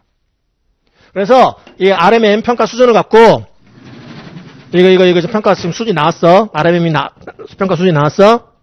얘가 높아? 이 재무제표 중요유익 표시가 있을 위험이 높네? 상황도 안 좋고, 또 경영진도 질성이 좀 모자란 것 같고, 내부 통제 시스템도 효과적으로 운영 안 되고 해서 높아? 그러면은 우리가 어딧 페일리어 안 하려면, 감사 실패 안 하려면, 어딧 리스크 수준을 이 정도로 유지를 해줘야 되는데, 그러려면 우리가 통제할 수 있는 게, 얘를 통제하기 위해서는 우리가 통제할 수 있는 이 어딧 리스크 팩터, 컴포넌트가 바로 이 재무제표 감사와 관련한 디텍션 리스크의 수준입니다. 이건 우리 적발 위험은 우리가 통제할 수 있어요. 디텍션 리스크, 적발 위험. 재무제표 중요유익 표시가 있는데도 적발하지 못할 위험을 우리는 통제를 해줘야 오딧 페일리어를 가져오지 않아요. 목표 오딧 리스크 수준을 유지할 수 있어요. 근데 디텍션 리스크, 적발 위험의 또 이 결정 요인은요, 샘플링 리스크라는 것과 넌 샘플링 리스크가 있어요. 샘플링 리스크는 우리가 이 재무제표 감사는 전수조사 못합니다. 일정 규모 이상의 회사들에 대해서 포퓰레이션 모집단 전수조사 못해요. 표본조사 해야 돼. 표본조사. 샘플링 프로시저. 예를 들어서 삼성전자 나갔고 뭐 150명 끌고 나가 연중 내내 투입해갖고 상시 감사하면서 연중에 이렇게 뭐 이 증거 수집도 하고 해도 전수조사 못해요. 그거 어떡해? 1년분 감사하다가 감사 할 수 있을 것 같아요? 못해요. 그렇기 때문에 재무제표 감사는요, 표본조사를 하게 됐어요. 표본감사. 샘플, 모집단에서 샘플 뽑았고, 표본 조사를 해서, 그거를 표본조사의 결과, 샘플링 리절트를 모집단으로 확대 추정을 해서 감사 결론을 내리게 돼 있어요. 근데 이놈의 샘플들이 포퓰레이션에서, 모집단에서, 예를 들어서 외상 매출금 계정이 있어요. 어카운트 리시버블 계정이 있어. 거래처에 외상으로 판매해서 받을 지금 매출에 따른 채권이 있어요. 받을 돈들이 있어.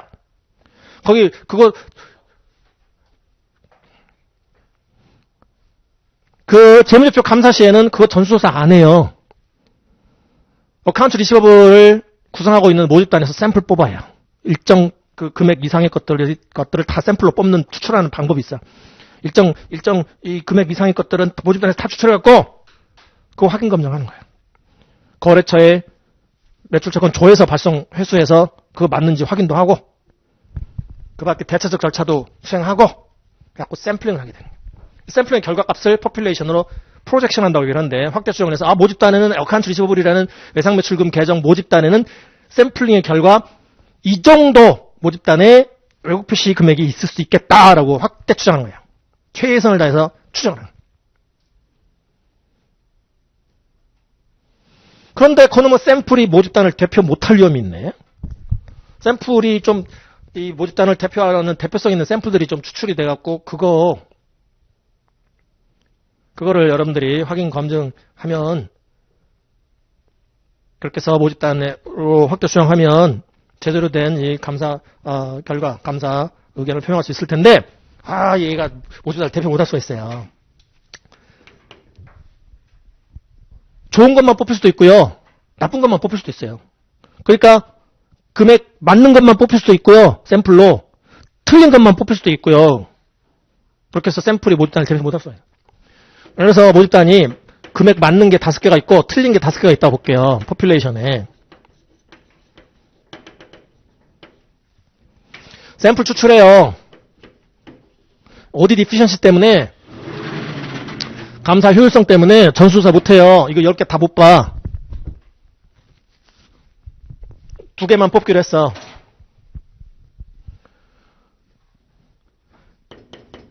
두 개가 XX만 뽑혔네? 틀린 것만 2개. 혹은 맞는 것만 2개 뽑혔네? 이런 것들이 샘플링 리스크예요. 얘를 알파 리스크라고 부르고 얘를 베이타 리스크 이렇게 부르는데 샘플링 리스크. 알파 리스크는 틀린 것만 뽑혔기 때문에요. 그 입증 절차를 서브센티브 테스트를 더 확대해가지고 샘플 더 뽑아서 봐야 되겠다 아무래도. 이렇게 1만 더하면 되는 위험이어서 진정한 위험이 아니야 알파 리스크는. 문제는 좋은 것만 뽑힐 위험이 이게 진짜 위험한 거예요. 베타 리스크. 진정한 모집단의 상태는 안 좋아요. 절반이 틀렸어. 그럼 샘플링의 결과 맞는 것만 뽑혀버렸네. 그러면은 이 샘플링 한 결과 값을 모집단 확대 추정하면 모집단 다 맞다는 얘기 아니야 지금. 그런 추정을 할 게 아니에요. 야 모집단 다 맞겠는걸? 문제 없겠는걸? 잘못된 감사 의견을 표명했었죠. 중요한 정도로 외국 표시가 있는데도 불구하고 이건 우리가 잡아줘야 돼. 컨트롤해줘야 돼. 베타 리스크 잡아줘야 돼. 진정한 위험이에요.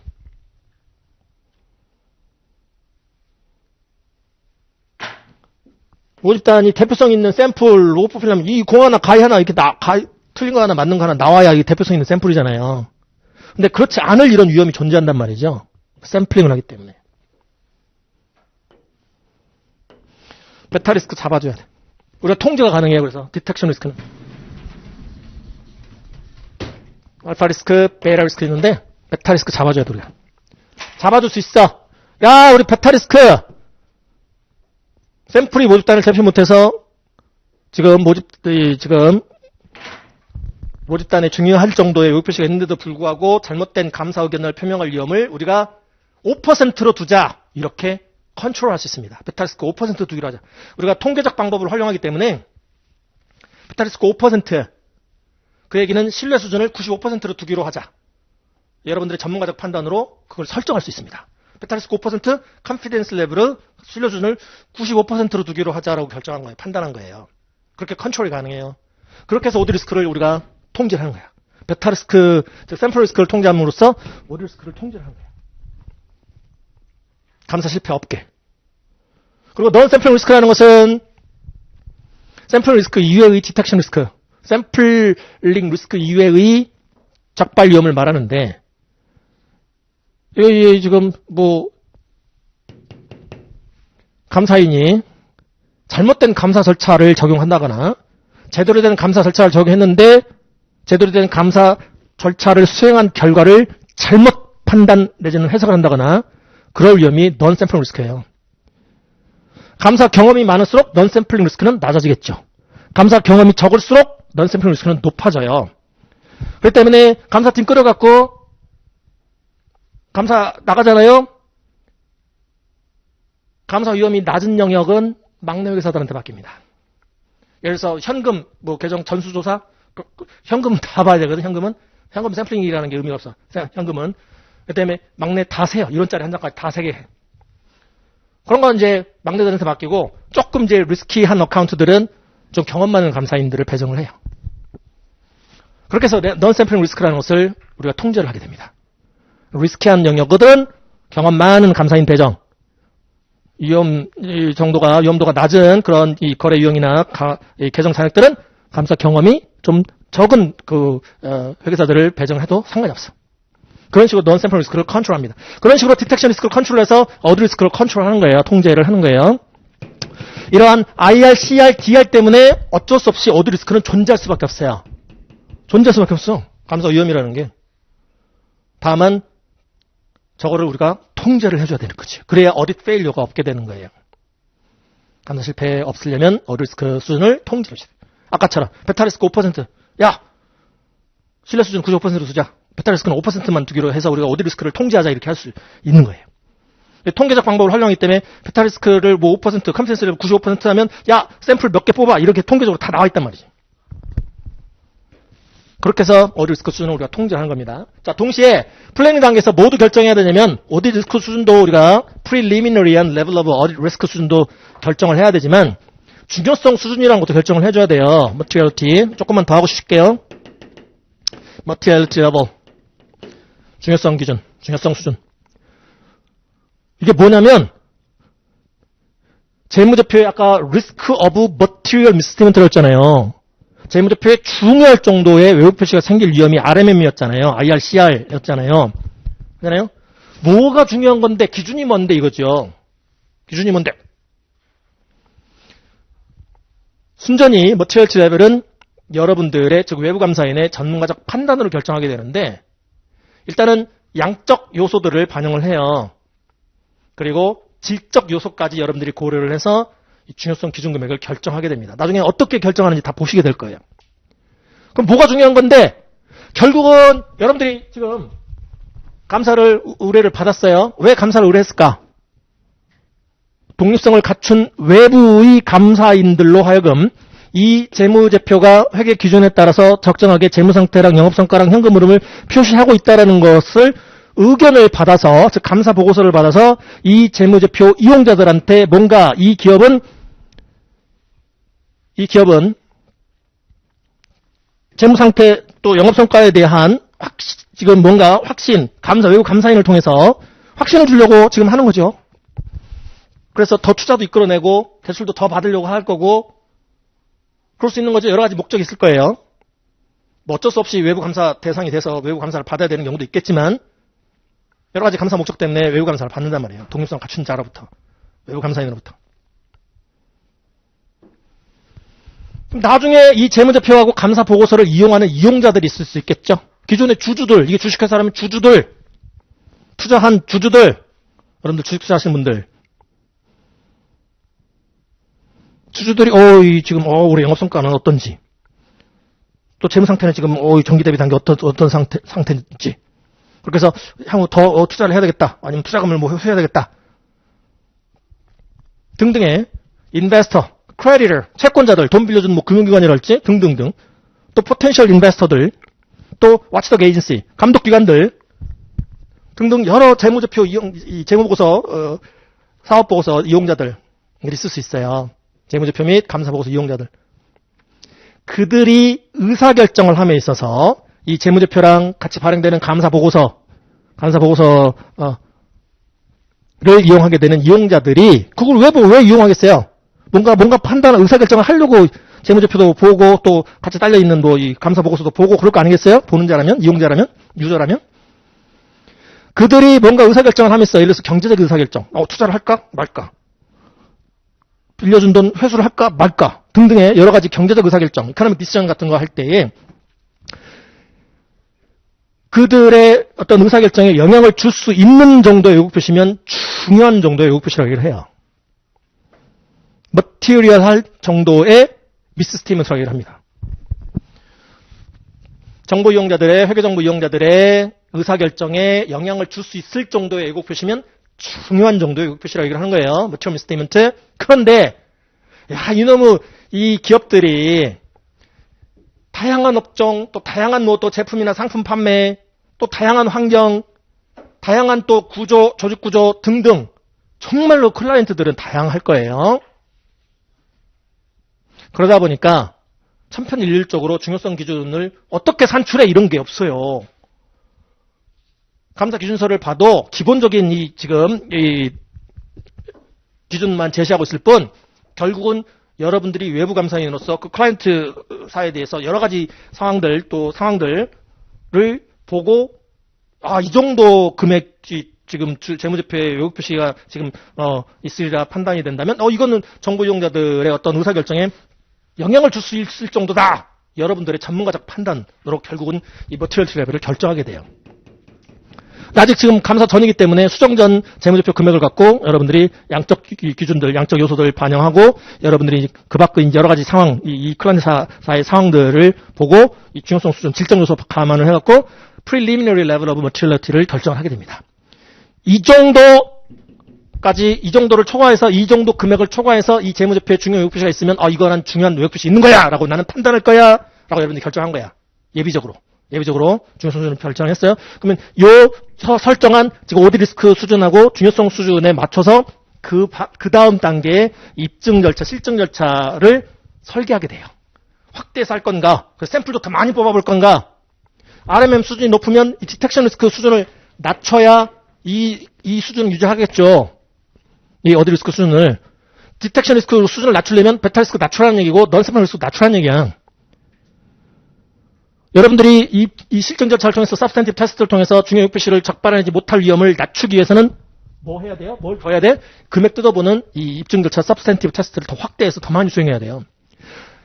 이 샘플 리스크, 베타 리스크 떨어뜨려? 어떻게 떨어뜨리면 돼요? 샘플이 모집단을 대표 못할 위험을 떨어뜨리려면 샘플 더 뽑아서 확인해보면 돼. 샘플 리스크 낮출 수 있어요. 샘플이 모집단을 대표 못할 위험을 낮추기 위한 방법. 더 뽑아보면 돼, 샘플을. 2개 말고 막 5개 뽑아보자. 디텍션 리스크 낮출 수 있을 거 아니야. 중요 왜곡 표시가 있는데도 적발하지 못할 위험을 낮출 수 있겠죠. 야, 그리고 더 많은 감사인 배정하자, 이 감사팀에. 이렇게 해서 낮추는 거야. 그래서 목표 감사 위험 수준을 유지할 수 있는 거예요. RMM 수준이 낮다로 평가됐어? 그럼 그거에 맞춰서 이 substantive 테스트를 여러분들이 디자인을 하게 돼요. 야, substantive 테스트를 좀 축소해도 목표 감사 위험 수준 유지할 수 있겠다. 어차피 국적산업이고 그래서 IR도 낮고 내부통 시스템이 정말로 효과적으로 운영된다고 테스트의 결과 평가도 됐으니까 그거에 릴라이언스를 좀 해서 그거에 의존을 해서 이 substantive 테스트를 좀 축소해도 되겠다. 야, 샘플 덜 뽑아봐도 되겠다. 조금 덜 경험이 있는 감사인을 배정해도 문제가 없겠다. 이런 식으로.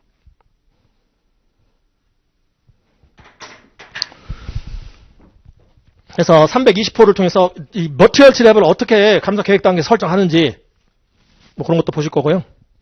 그 다음에 이제 플래닝 단계에서 모두 생각해 fraud라고 보이시죠? 다음 기준서 consideration of fraud.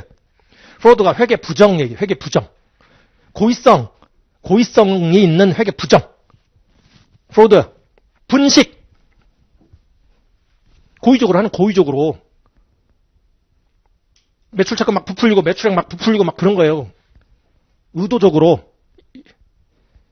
오류가 아니야. 오류는 에러는 모르고 의도적으로 한 게 아니야. 고의로 한 게 아니야. 그러나 프로드는 고의로 한 거예요. 고의로. 그래서 이 회사는 지금 상황상 프로드 리스크 팩터들이 회계 부정 위험 요소들이 이러한 것들이 존재하는구나. 이게 어디 플래닝 단계에서 감사 회의 단계에서 감사 계획 단계에서 감사 회의하면서 브레인스토밍 하면서 이 클라이언트사는 프로드 리스크 팩터들이 어떠한 지금 요소들이 싹 그런 거 다 회의를 해야 돼요. 그렇게 해서 감사 전략 수립해야 돼. 어디 스트레이지 짜는 거야. 또 rules and regulations. 이 클라이언트사는 관계 법규 준수해야 될 관계 법규가 이러한 것들이 있구나. 플래닝 단계에서 다 확인해야 되겠죠. 그 다음에 flow of auditors internal control assessment. 내부 통제 평가해야 된다고요. 이 internal control 시스템 평가예요. 인터널 컨트롤 시스템, ICFR 평가. 4단계를 거치게 되는데, understanding, 내부 통제 시스템, 내부 회계관리 제도에 대해서 이해도 하고, preliminary assessment, 예비적 평가도 하고, test of control, 통제, 시험조사, test of control, 이거 하고, 최종 evaluating, 최종 RMM 수준 평가하고, 이런 순서대로 ICFR을 보게 돼요. 나중에 이런 거 볼 거예요. 이 플로우 볼 거예요. 다음, understanding the entity, 이 비감회사에 대한 이해도 해야 되고, environment, 환경도 이해해야 되고, assessing the risks of multi misstatement, RMM, 이제 용어가 슬슬 보이실 거예요. 중요 요소가 있을 위험 평가도 하고, 예비적으로 하고, 어디선 샘플링 하는 거예요. 전수조사 안 해요. 오디트 디피션시 때문에 전수조사 안 해요. 표본조사 하는 거예요. 샘플링. 그러면 이제 오디트 1이 끝나는 거야. 자, 그러면 오디트 1 때 보셔야 될 목차를 좀 개략적으로 좀 보셨는데요. 자, 7번. 자, 이렇게 이제 필드워크 하잖아요. 결국은 끝날 거 아니에요. 야, 오디트 오피니언을 주는 게 우리가 궁극적인 목적인데, 감사의 히스토리컬 파이낸셜 스테이트먼트 어디서 궁극적인 목적인데, 얼티밋한 퍼포즈인데, 감사 끝났어. 테스트 오브 컨트롤도 했고, 뭐 서브스텐티브 테스트도 했고 해가지고 감사 증거 어디트 에비던스라고 얘기하는데, 어디트 오피니언을 익스프레션 할 정도의 sufficient하고도 appropriate한 어디트 에비던스를 obtain 했다라고 판단이 된다면, 즉 충분하고도 적합한 정도로 어디트 감사 증거를 수집했다라고 판단이 된다면 이제 현장 철수하는 거야. 더 이상 필드에 계속 있을 필요 없죠. 그래서 파이널 리뷰하고 오버롤한 파이널 오버롤 리뷰해요. 최종적으로 충분하고도 적합한 감사 증거를 수집했는지 최종 검토해요. 파이널 오버롤 리뷰 하게 됩니다. 이때 리뷰는 재무제표 검토 업무를 한다는 얘기 아니라 지금 어딘 얘기를 하고 있는 거예요. 어딘? HFS 어딘 얘기하는 거예요. 히스토리컬 파이낸셜 스테이트먼트 어딘? 역사적 재무제표 감사 얘기하는 거예요. 이거 절차 끝냈고 그 다음 최종적으로 이제 엄격하게 검토하는 거야. 최종 이제 어디트 인게이지먼트 팀의 파트너급, 이제 인차지급들이 책임자급이 이제 감사 종결해도 될지 최종적으로 검토하는 거예요. 혹시 미비한 점은 없는지 이런 거 마지막으로 리뷰한다라고 얘기해요. 그렇게 해서 현장 철수해도 되겠다. 감사 종결 시켜도 되겠다. 이렇게 판단이 되면 이제 현장 철수하는 거야. 현장 철수합니다. 그렇게 해서 이제 뭐가 나가요? 감사 보고서가 나가는 거야. 감사 보고서. 오디터의 리포트.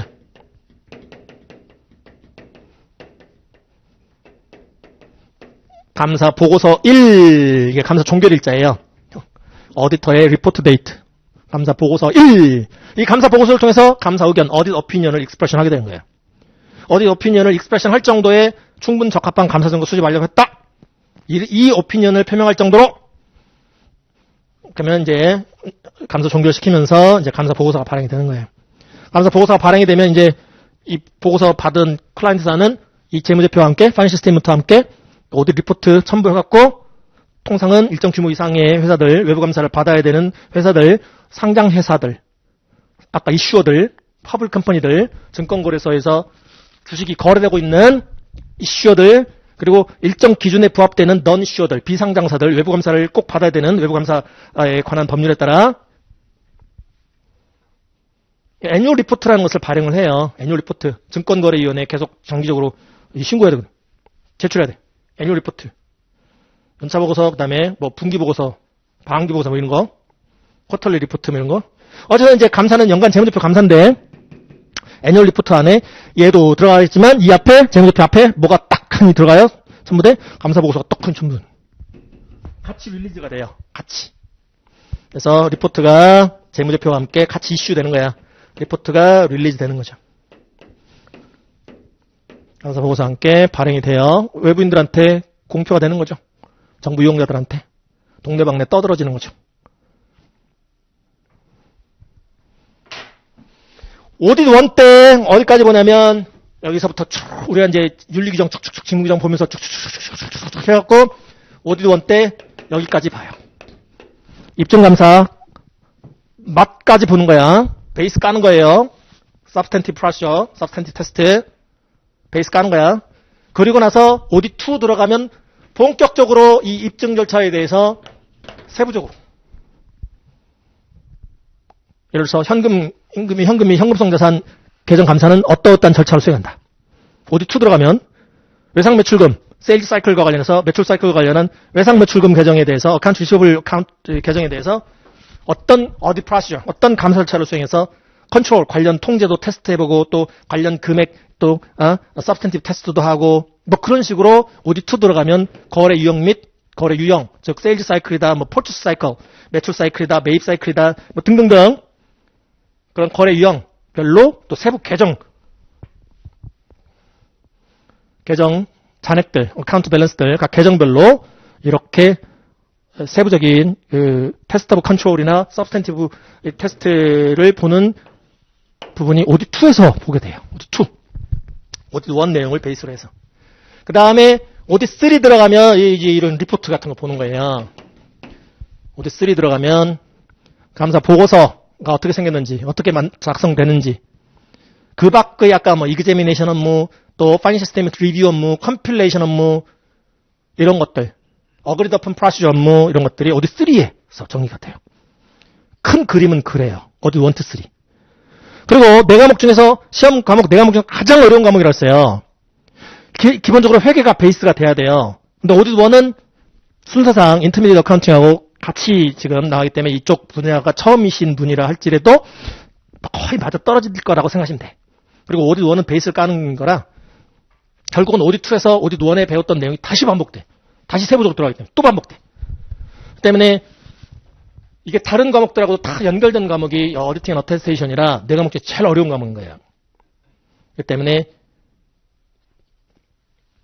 처음에는 좀 힘들다라고 느낄 수 있는데 당연한다라고 생각하시면 돼. 당연히 어렵게 느낄 수밖에 없고 그런데 이 여러 바퀴 돌리다 보면 자연스럽게 다 해결이 돼요.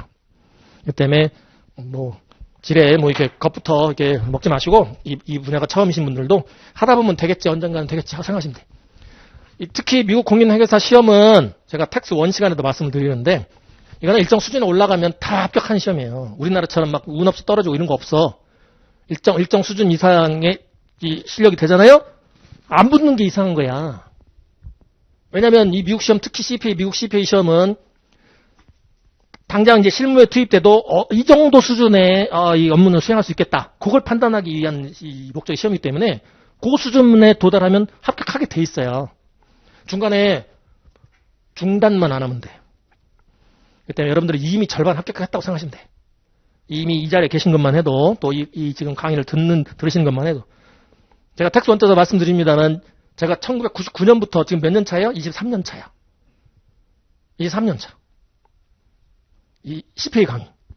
수없이 많은 분들, 많은 백그라운드를 가진 분들 겪어봤고 딱 보면 알아요. 여러분들. 질문하는 내용의 수준만 갖고도 이분은 공부가 어느 정도 됐구나. 걱정 안 하셔도 돼. 자신감을 갖고 그냥 열심히 진행만 하시면 돼. 나중에 언젠가는 합격이라는 그 행복한 기쁨의 순간을 분명히 누리실 거라고 생각하시면 돼. 아시겠죠? 이 첫 시간이라 좀 많이 진행이 됐는데, 자, 일단은 뭐 어떤 1, 2, 3에 특히나 1에 어떤 내용을 보신다라고 대략적으로 설명을 드렸고, 두 번째 시간부터 다음 2페이지, 이제 직무규정 정리하는 시간을 갖도록 할게요. 쉬실게요.